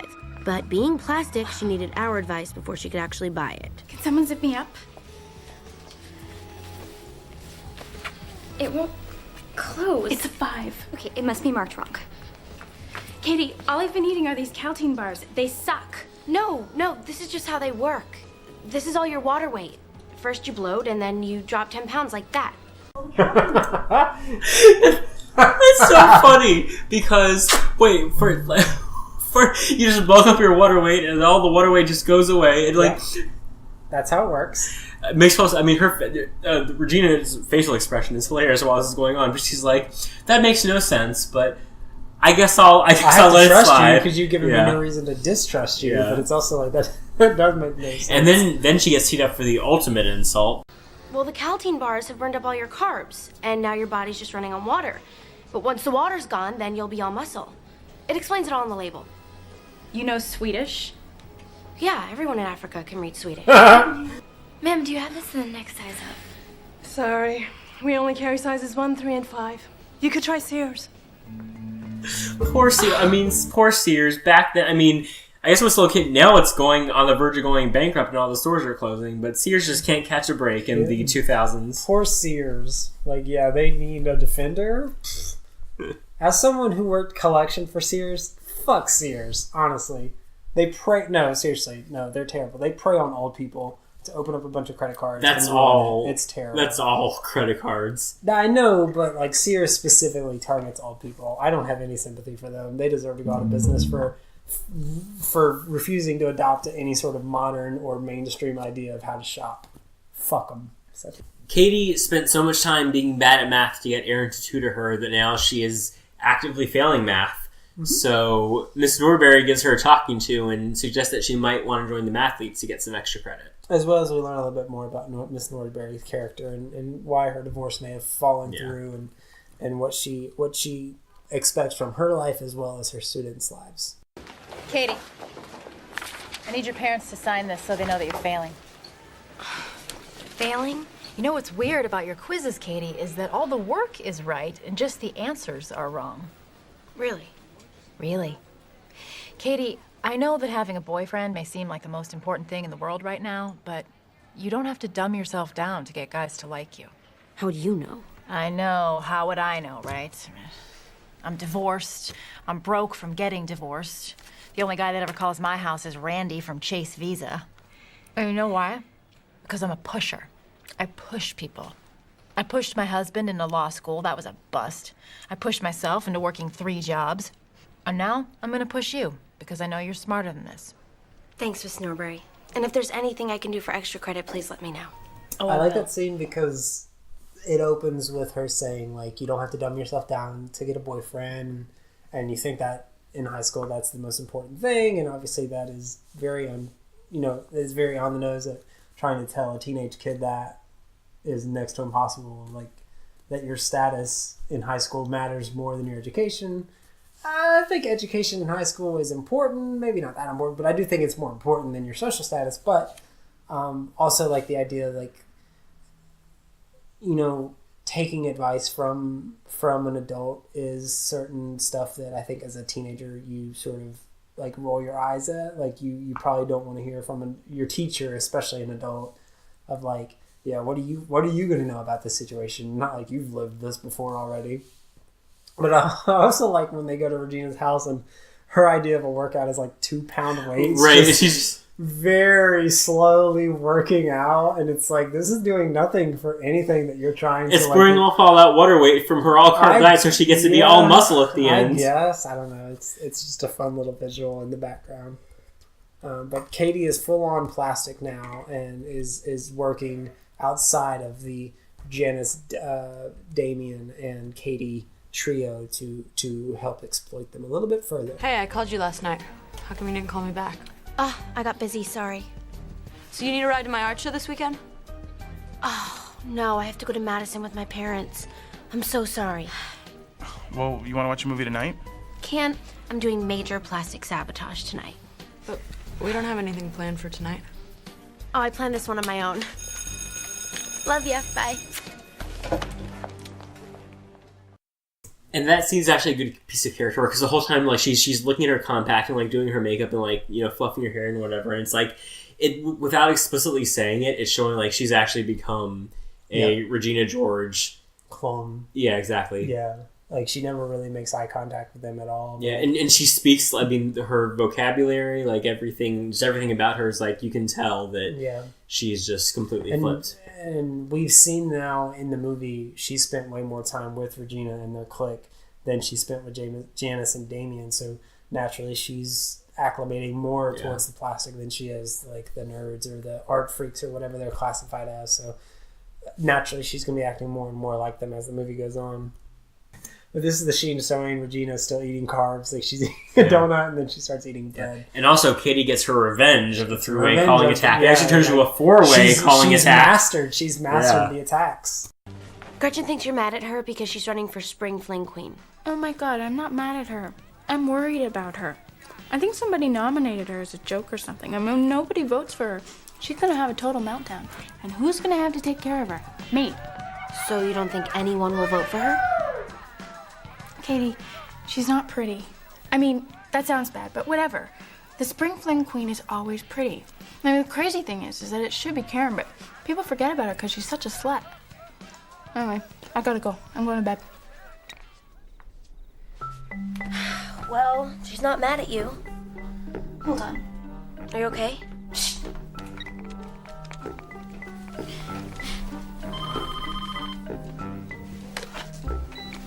Hello?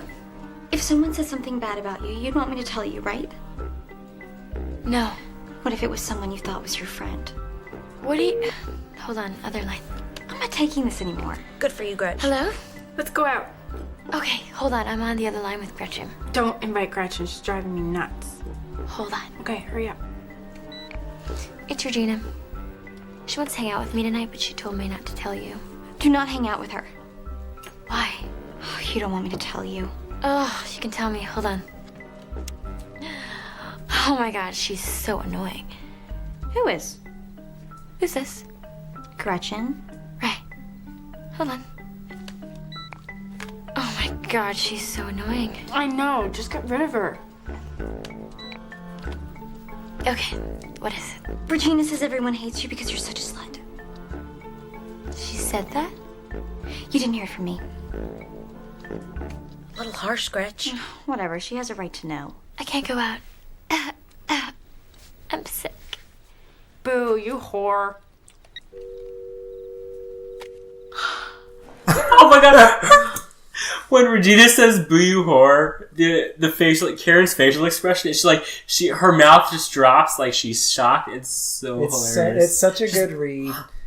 Boo you whore should be how people end phone calls. That should be the new goodbyes. Boo you whore. That's the new goodbye. That's what I'm gonna be. My new goodbye is gonna be boo you whore.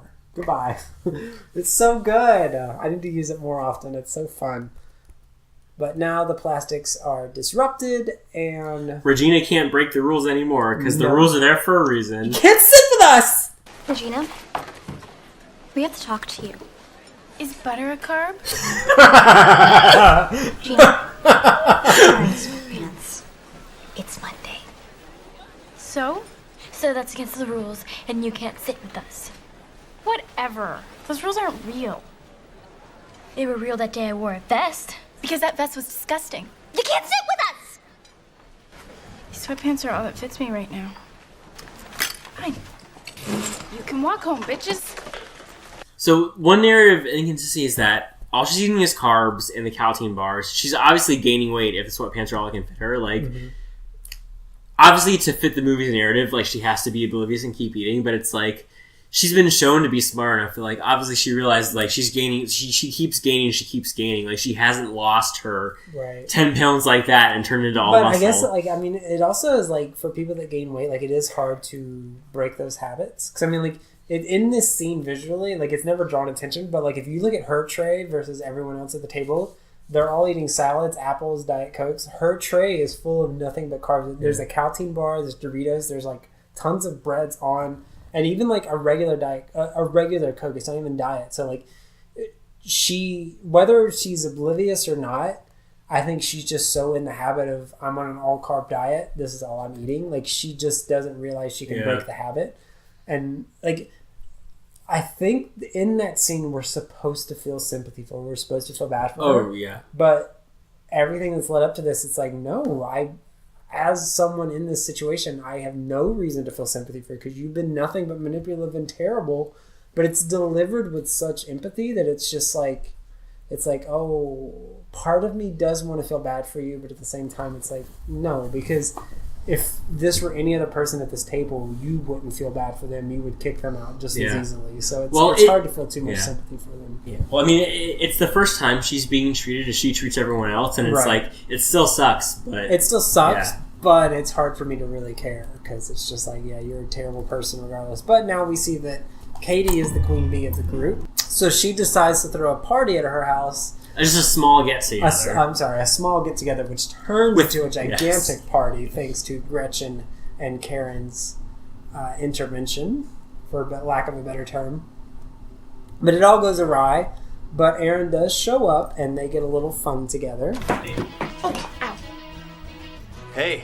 Hey. I've been looking for you everywhere. Me too. Wow. You look, new clothes? Thanks. You want to go downstairs? No. Let's stay here. Thanks for getting me to come out tonight. Yeah, sure, no problem. I've wasted too much time being pissed off at Regina. No more liars. I would never lie to you. No, I know.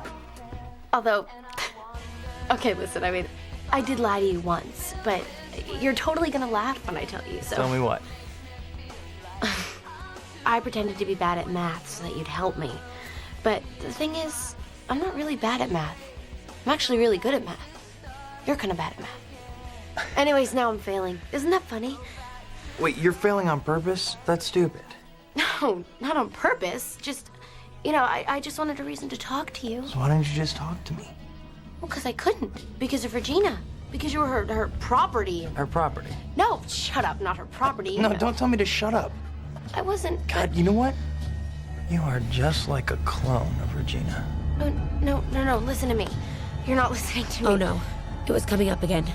Word vomit. No, wait a minute. What is this? Actual vomit.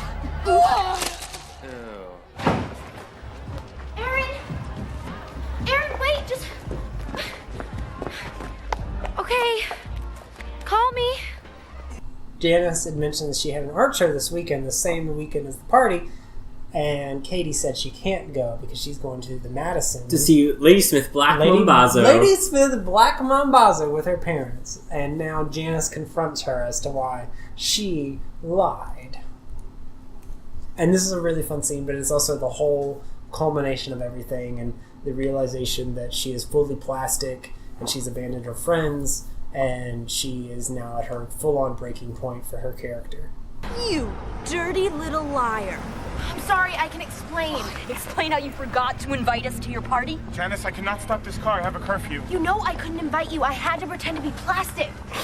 Buddy, you're not pretending anymore. You're plastic. Cold, shiny, hard plastic.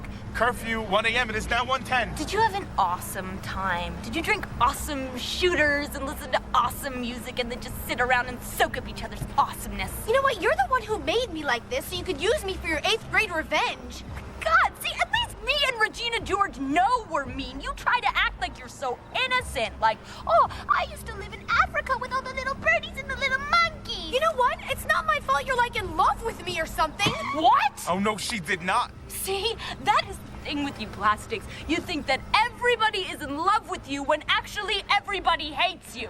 Like, Aaron Samuels, for example, he broke up with Regina, and guess what? He still doesn't want you. So why are you still messing with Regina, Katie? I'll tell you why. Because you are a mean girl. You're a bitch.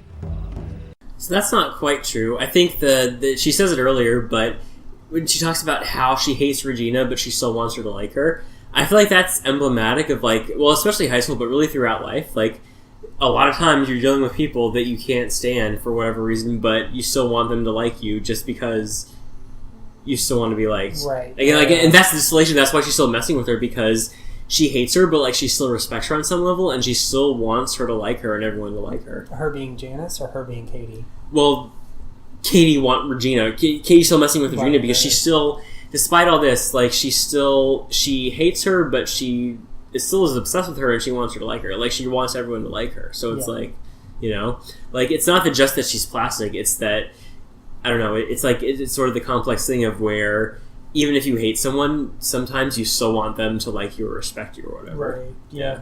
That's fair. Especially in high school. I mean, yeah. I think that. Yes, especially in high school. Yeah. I think that lessons more in like adult world, but yeah, in the high school aesthetic, yeah. Yeah, you just want to be liked. Like, you mold yourself into whatever, even if it's not you, just to be liked. Yeah. Right. I mean, because you're going to see these people for the next 4 years. Yeah. There is an understanding of like, yeah, I've got to be accepted or have some sort of niche idea.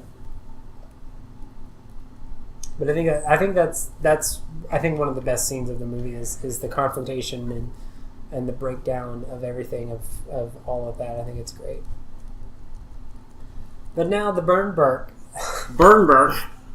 Shut up, you say it. So after Regina walks in on Aaron and Katie at the party, she gets an idea for one big plan to totally take Katie down, and it comes with a clever twist. She cuts up a picture of her and Katie and starts writing in the burn book that this person is the do not trust them, and they're the fugly slut of the entire school. And the twist is that she puts a picture of herself. She puts her own photograph in there, not Katie's, and publicly turns it in to the principal, who now has the entire burn book in his possession, and sort of sets up the third act. I found it in the girls' bathroom. It's so mean, Mr. Duvall. Is this true? Train Pack made out with Coach Carr? Good Lord. What's that say? Caitlin Cousin is Fat whore. Okay, calm down, Miss George. Why would someone write that? That's just so mean. Don't worry, we're gonna find out who did it. There's only 3 girls in the whole school who aren't in it. At your age, you're going to be having a lot of urges. You're going to want to take off your clothes and touch each other. But if you do touch each other, you will get chlamydia and die. Coach Carr. Katie Heron, I want to see you in the principal's office. All right, chlamydia. K-L-A.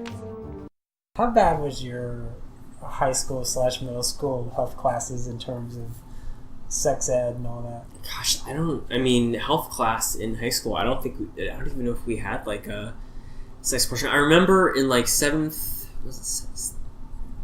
grade, there was some sort of like, we watched videos about things, but that was probably the extent of it. Yeah, I think it was the same for me. I think in 6th grade, I think we watched the sex ed courses. I think one day was for the male sex ed, and then the second day was for the female. And I remember the female one because it starred Tia and Samira Mowry as the actresses in the I got my period pieces. But in terms of like full-on sex ed post the 6th grade, like I think like it was, if anything, it was like a week course, and it was like very minor. Like we didn't really discuss anything. I don't think sex ed was discussed past 6th grade, which more detrimental than anything. I think we could have benefited from more like information. Like if we got a talk about gonorrhea and herpes and chlamydia, would have been way more information than we ever got in our public school system. But yeah, I vaguely remember talking about STs at some point, but I just remembered it was in Oklahoma elementary school, so it would have been 5th or 6th grade.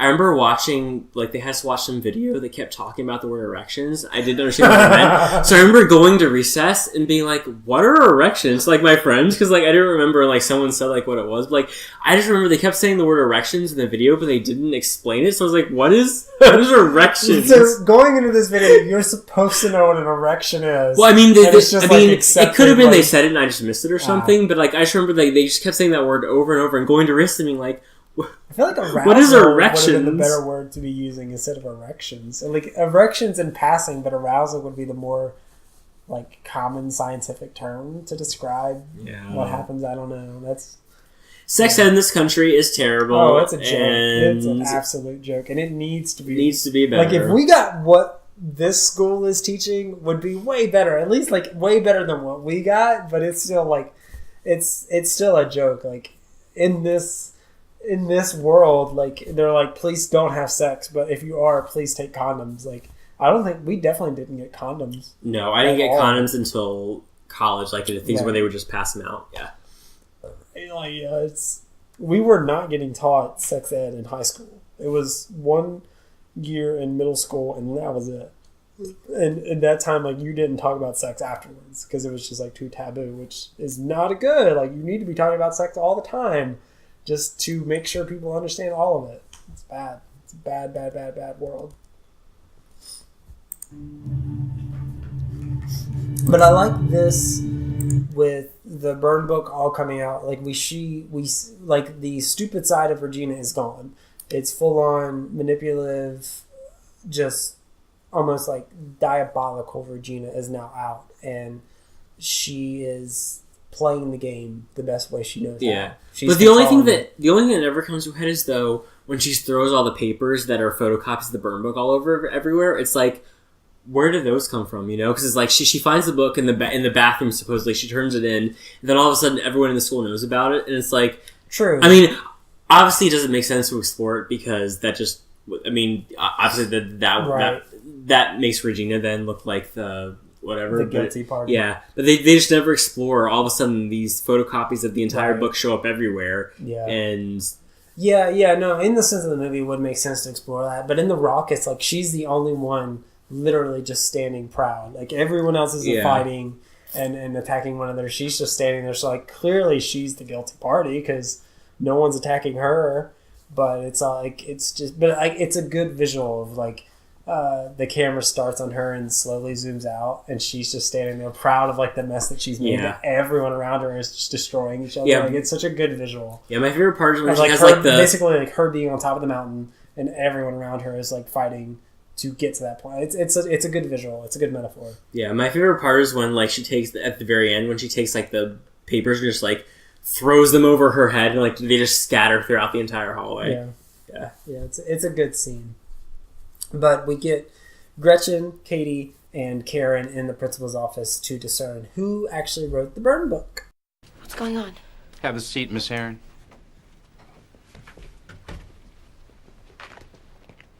Have you ever seen this before? No. I mean, yes, I've seen it before, but it's not mine. You better get your story straight, Miss Heron, because I'm not messing around here. No, it's not ours, it's Regina's. Yeah, she's trying to make it look like we wrote it, but really, she wrote it. Miss Wieners, why would Regina refer to herself as a fugly slut?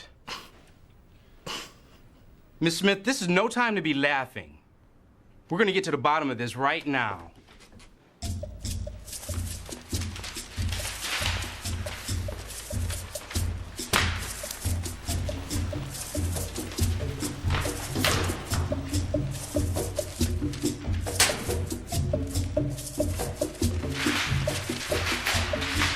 Maybe we're not in that book because everybody likes us. And I don't want to be punished for being well-liked. And I don't think my father, the inventor of toaster strudel, would be too pleased to hear about this.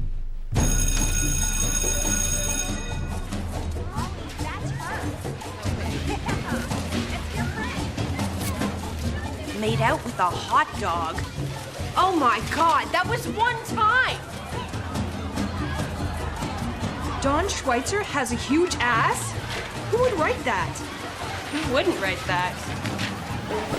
Trey Pat made out with Coach Carr? And so did Sun Jin Din.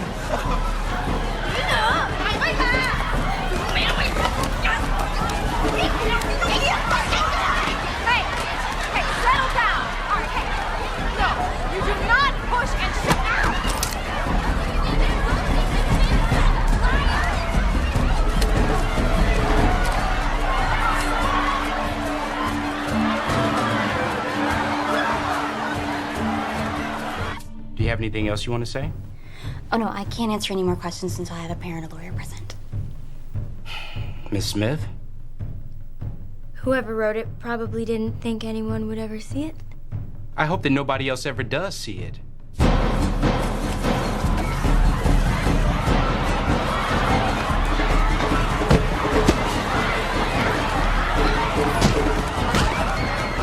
Mom, can you pick me up? I'm scared.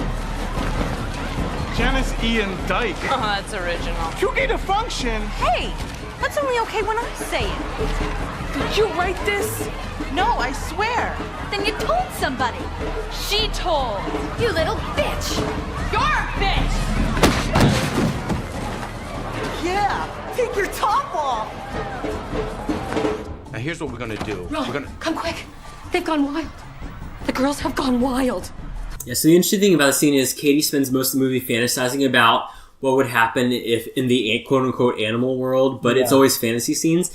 This is the scene where actually the animal world of everyone fighting and really being at each other and being crazy actually has bled into the real world and everyone actually is fighting. I think we talked about it at the beginning where she has these visions of how people act versus how the animals would act, but now this is the realization, like, there is a breaking point and people will become animalistic and will start attacking each other, and it's really brutal. Like, there's some pretty good stage acting here in terms of just people like throwing each other out.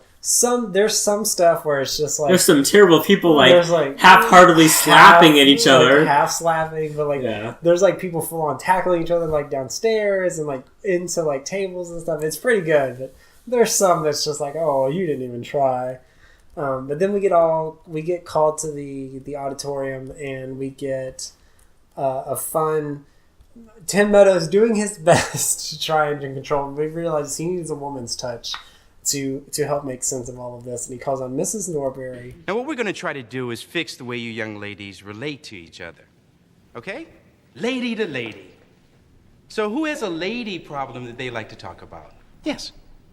Somebody wrote in that book that I'm lying about being a virgin because I use super jumbo tampons, but I can't help it if I've got a heavy flow and a wide set vagina.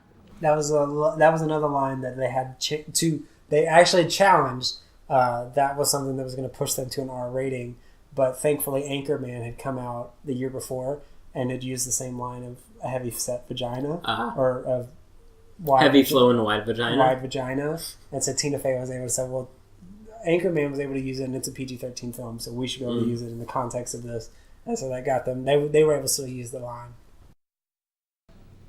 Yeah, I can't do this. Miss Norbury, you're a successful, intelligent, caring, graceful woman. I am? There has to be something that you can say to these young ladies, something to help them with their self-esteem. It's not a self-esteem problem. I think they're all pretty pleased with themselves.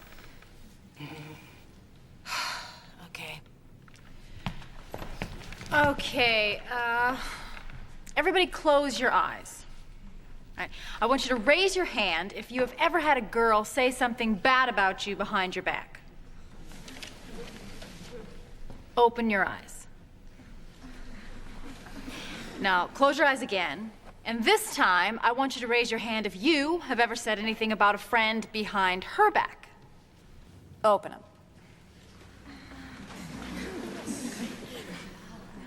It's been some girl-on-girl crime here. Okay, so what we could do today is a couple exercises to help you express your anger in a healthy way. Let's start over here. Miss Norbury had us confront each other directly about the things that were bothering us. And it seemed like every clique had its own problems. You've been acting really stuck up ever since you switched to short fielder, and Dawn agrees with me. Dawn? Don't drag me into this. I'm pitching tomorrow. Tại sao mày danh kép của tao mà vậy? Mày chỉ cứ ghen tại vì mấy thằng con trai thích tao nhiều hơn thôi mày. Làm ơn đi mày, không dám đâu. Okay. Good. Can I just say that we don't have a clique problem at this school? And some of us shouldn't have to take this workshop because some of us are just victims in the situation? That's probably true. How many of you have ever felt personally victimized by Regina George? Good. Okay, who's next? Who's next? Katie, do you have anything you want to own up to? Yes. No. You never made up a rumor about anybody? Just that you sell drugs. No. Nothing you want to apologize for? I couldn't apologize to Miss Norbury without getting blamed for the whole burn book. No. I'm really disappointed in you, Katie. But we get I think, one of the strongest scenes of the movie of all the girls confessing anytime they may have wronged someone, or at least in the immediate that they've wronged someone, and we get the trust falls. Trust falls, and she doesn't even go here, which is always a fun. I think that's still a meme that still exists. Okay, everybody up. Miss Norbury had us write out apologies to people that we'd hurt in our lives. Alyssa, I'm sorry I called you a gap-toothed bitch. It's not your fault you're so gap-toothed.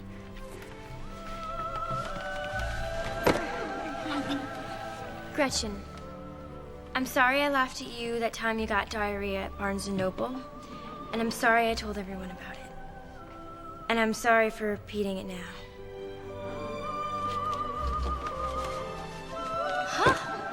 Laura, I don't hate you because you're fat. You're fat because I hate you. I just wish we could all get along like we used to in middle school. I wish that I could bake a cake made out of rainbows and smiles and we'd all eat it, be happy. She doesn't even go here. Do you even go to this school? No, I just have a lot of feelings. Okay, go home.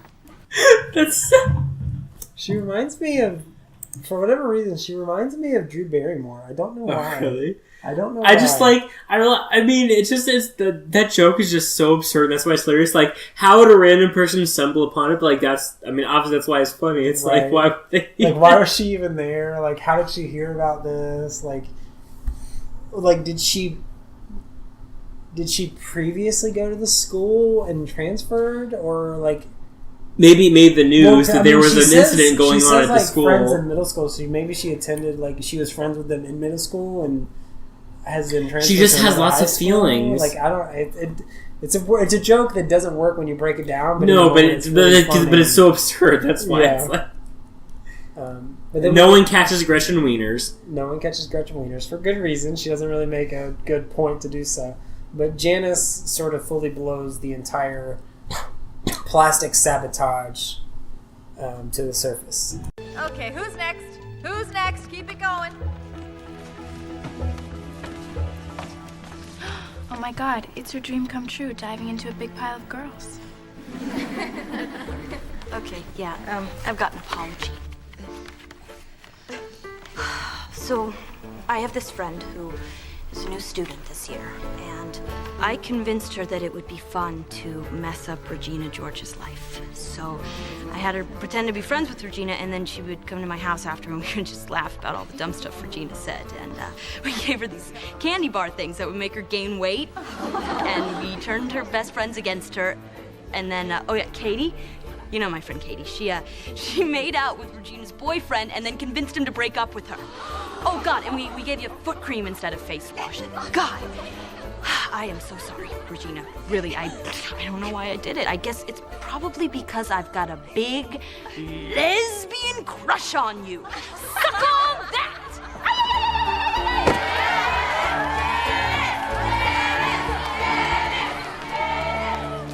I don't think the chanting is earned, honestly. I don't think that character retribution really works for me in terms of, like, suddenly she's accepted by the school and she gets, like, a carried out chant idea, but it's fine. Like, it's always fun to see, like, the underdog sort of, like, come out on top, at least for a little while. And Regina is not pleased. She is not pleased. We get the confrontation as well as the subtle, not so subtle foreshadowing all comes into play by the end. Regina, wait, I didn't mean for that to happen. To find out that everyone hates me, I don't care. Regina, please. Regina, stop! Do you know what everyone says about you? They say that you're a homeschooled jungle freak who's a less hot version of me. Yeah, so don't try to act so innocent. You can take that fake apology and shove it right up your hairy... And that's how Regina George died. No, I'm totally kidding. But she did get hurt. Some girls say they saw her head go all the way around, but that's just a rumor. Some people swear they saw me push her in front of the bus. That was an even worse rumor.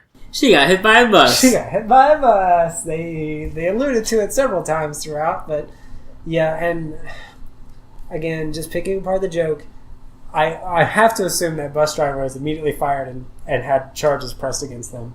But there's no reason that bus driver should not have at least been slowing down and hitting brakes. It seemed like there was no brakes, there was no slowing down. It was just normal speed, smashed right into Regina, because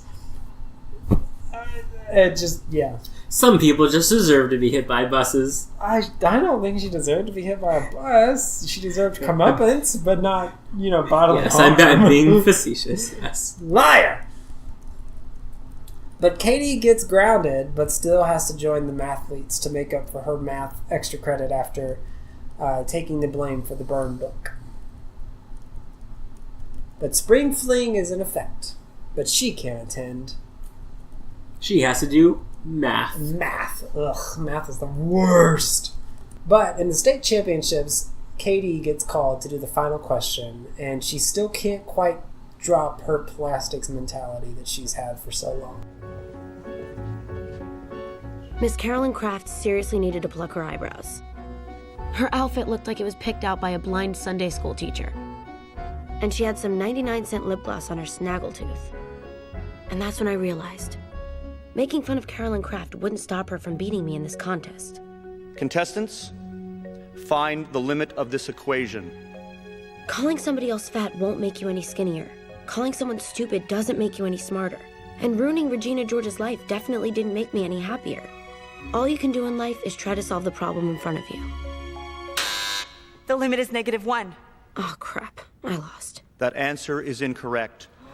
Now, we are in a sudden death. If Miss Heron can answer this problem correctly, we have a winner. Limits. Why couldn't I remember anything about limits? Limits. That was the week Aaron got his haircut. Oh, God, he looks so cute. Okay, focus, Katie. What was on the board behind Aaron's head? If the limit never approaches anything, the limit does not exist. The limit does not exist! Our new state champions, the North Shore Mathletes.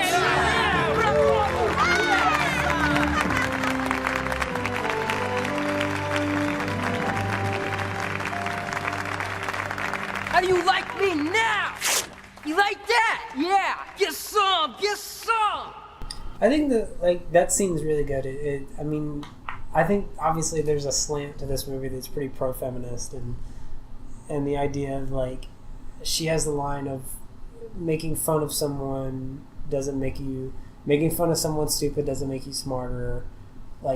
That whole line is a lot of fun, and that making yourself ultimately better than someone doesn't really mean anything in the end, and it's just it's really about just how you present yourself versus tearing down someone else and all that. I think there's a good message to this movie inside of a PG-13 teen movie. Yeah. Be concerned more about yourself than others, and try to make yourself feel better than others. Just focus on yourself. And I think there's a good idea behind this entire movie.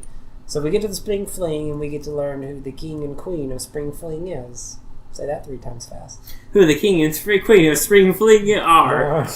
Good job. And your spring fling queen, future co-chair of the Student Activities Board, and winner of 2 gift certificates to the Walker Brothers Pancake House, Katie Herring.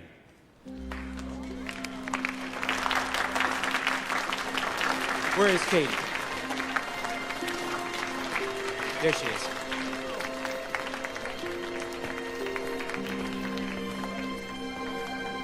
Wow. Thanks. Well, half the people in this room are mad at me, and the other half only like me because they think I pushed somebody in front of a bus. So that's not good. No, it's not really required of you to make a speech. I'm almost done, I swear. To all the people whose feelings that got hurt by the burn book, I'm really sorry. I've never been to one of these things before, and when I think about how many people wanted this, and how many people cried over it and stuff, I think everybody looks like royalty tonight. Look at Jessica Lopez. That dress is amazing. And Emma Gerber, I mean, that hairdo must have taken hours, and you look really pretty. So, why is everybody stressing over this thing? I mean, it's just plastic. It's really just... It's a metaphor. She broke the plastic. Share it. Yeah. It's pretty A obvious. piece for Gretchen Wieners, a partial spring fling queen. A piece for Janice Ian. Seriously, most people just take the crown and go. And a piece for Regina George. She fractured her spine, and she still looks like a rock star. Thank you. And some for everybody else. The plastics are dead. All the cliques are dead. Everyone's reorganized. In the magical world of fake reality, cliques don't exist. Well, that's I guess cliques still exist, but all the plastics have redistributed into different cliques, and there's more interaction between the different. Yeah, I still disagree that Regina should be playing a heavy sport like lacrosse.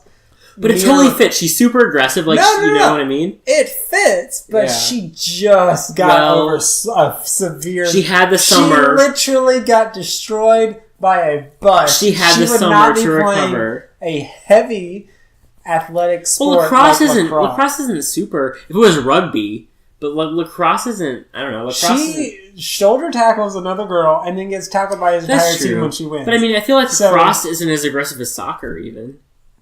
I disagree, but anyway. Soccer is definitely more aggressive than lacrosse. I have never had a spinal injury, and I would never play lacrosse. This lady's had a spinal injury, and is happily... Because she's Regina George. You're right. Anyway, but yeah, all the cliques, or at least the plastics are broken up, and the cliques are a little bit more accepting of everyone.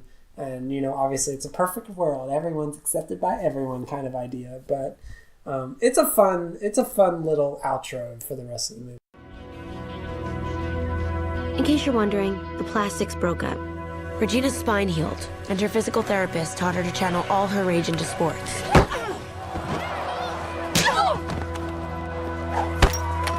It was perfect, because the jock girls weren't afraid of her.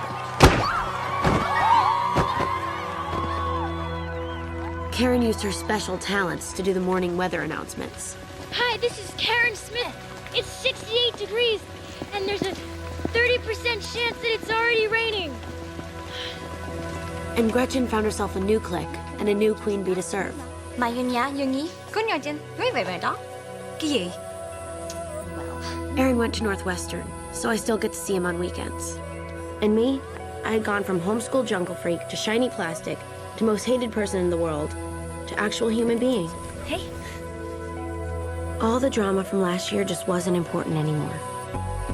School used to be like a shark tank, but now I could just float. Regina. Finally, Girl World was at peace. Hey, check it out. Junior Plastics. And if any freshmen tried to disturb that peace, well, let's just say we knew how to take care of it.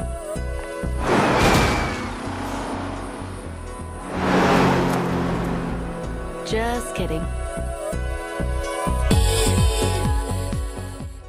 So after watching it again, I know the Oscars don't respect comedy, but I feel like Rachel McAdams really deserved an Oscar nomination for this performance. Yeah, I agree. I think I don't want to say this is an underrated film because I feel like that term gets thrown around way too much. I mean, it was a huge commercial success, so I don't think it's called underrated. But but I think it's an often forgotten film of its time. I think. Yeah, it's still memed and it still has a relevance, but I think people have forgotten about it, and I don't think that's entirely fair to the pedigree of the film. I think it's still. I wouldn't necessarily say revisit every year, but I think it is a hallmark of a teenage comedy and a hallmark of just a PG-13 pro-feminist film. I think it's important. I think it deserves its recognition. Oh yeah, for sure. And I mean, honestly, a screenplay nomination wouldn't have been out of bounds. And again, Rachel McAdams for supporting actress. I think if this was post 30 Rock and Tina Fey had already had her her 30 Rock nominations and her 30 Rock wins, and this had come out, I think it would have gotten at least a screenplay nomination based off just name recognition. It could have been. Alone. Screenplay does sometimes go for more left field choices, but it's always like, I mean, if you look at comedies, like, literally, Melissa McCarthy in Bridesmaids got a supporting actor nomination. Like, The Favorite, and like, The Favorite is the sort of thing where it was a comedy, but it was a historical whatever, so historical movies, you know, like, and I mean, those are, like, it's really hard for comedies to get nominations at the Oscars. Like, it's got to be like a dark comedy to really get noticed. In the Loop got a screenplay nomination. In the Loop was by Armando Iannucci, who did The Thick of It and Veep. So, like, that was a straight-up comedy, and all it got was a screenplay nomination. It was hardly a comedy. It was more like a drama. In the Loop? Is that the one with George Clooney and... No. In the Loop was... In the Air. Yeah, that was Up in the Air, which was... Yeah. That was a dramedy. But, like, In the Loop was, like... It was basically the same... So, before Veep, the writer, the creator, Armando Iannucci, did a series in Britain called The Thick of It, which was another political comedy.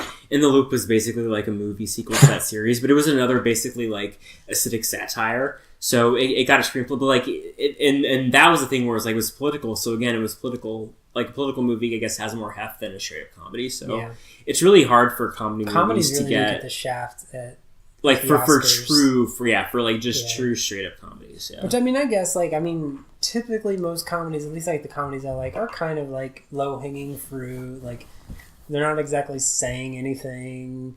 It really is more for laughs. But it's like, why does that immediately mean that they're not award? Which I'm of the mindset awards are fucking stupid anyway, and they're pointless. Well, yeah, I mean, it's all just parlor. But if we're going to be giving awards, like, I would like the stuff that I find funny to at least be nominated to get like up there. But yeah, well, I mean, I mean, it just depends. Like, yes, like some comedies are just light, and they're not necessarily like they don't have. I mean, if you're only talking about you're nominating 5 things out of all the movies that came out of a year, like obviously things that are dramatic and have more heft. But I mean, like, I don't know, like I just think like. The screenplay is so strong, and Rachel McAdams just gives such a strong performance that it's like, it's, you know, I mean, she just does so, I don't know, she does so much that, anyway. Yeah.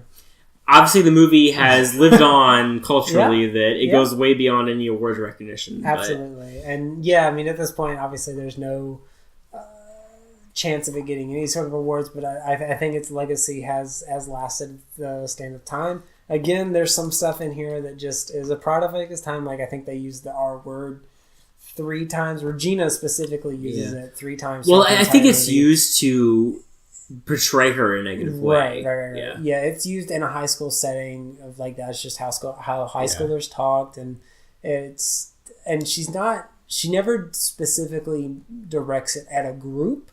She just sort of says it in passing. Like, she says socially retarded, which at the time was how you described yourself, as just socially inept. You didn't really say socially inept, you just said socially retarded. And she never specifically says anyone is mentally handicapped in that way. Yeah, but I mean, I think it's fine. Like, if multiple characters were using it, like, then it would be like, oh, like, that's kind of whatever. Yeah, but because it's only her, like, and you're not supposed to think that it's like, that's, you know what I mean? Like, it's supposed to be to the detriment. Yeah, it's not the community saying the word. It's just one person. So it's kind of like, it's not forgivable. But I mean, in that context, it makes sense in the character. It's like, you're as a fictional piece of work. Like, yeah.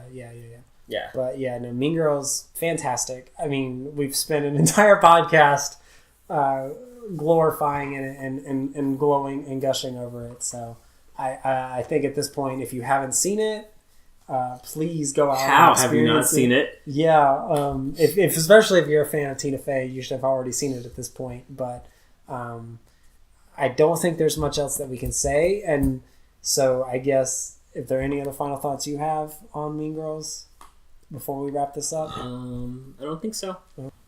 So thank you for listening to this bulk-sized episode of Go To There. This was a real treat. I'm so happy we got to do this. Thank you for joining me on it. As always, I guess we'll do the quick plugs real quick. Apple Podcasts is the best way to help us out, leaving ratings, reviews, and if you like what we're doing, you can always go to our coffee website, ko-fi.com/go-to-there. You can donate and help support us and help pay for web hosting and all that fun stuff. The next time you hear Go To There, it'll be back to our normally regular scheduled podcast. We'll be back with episode 18, Fireworks of 30 Rock. So thank you. David, take us out again. See you next time.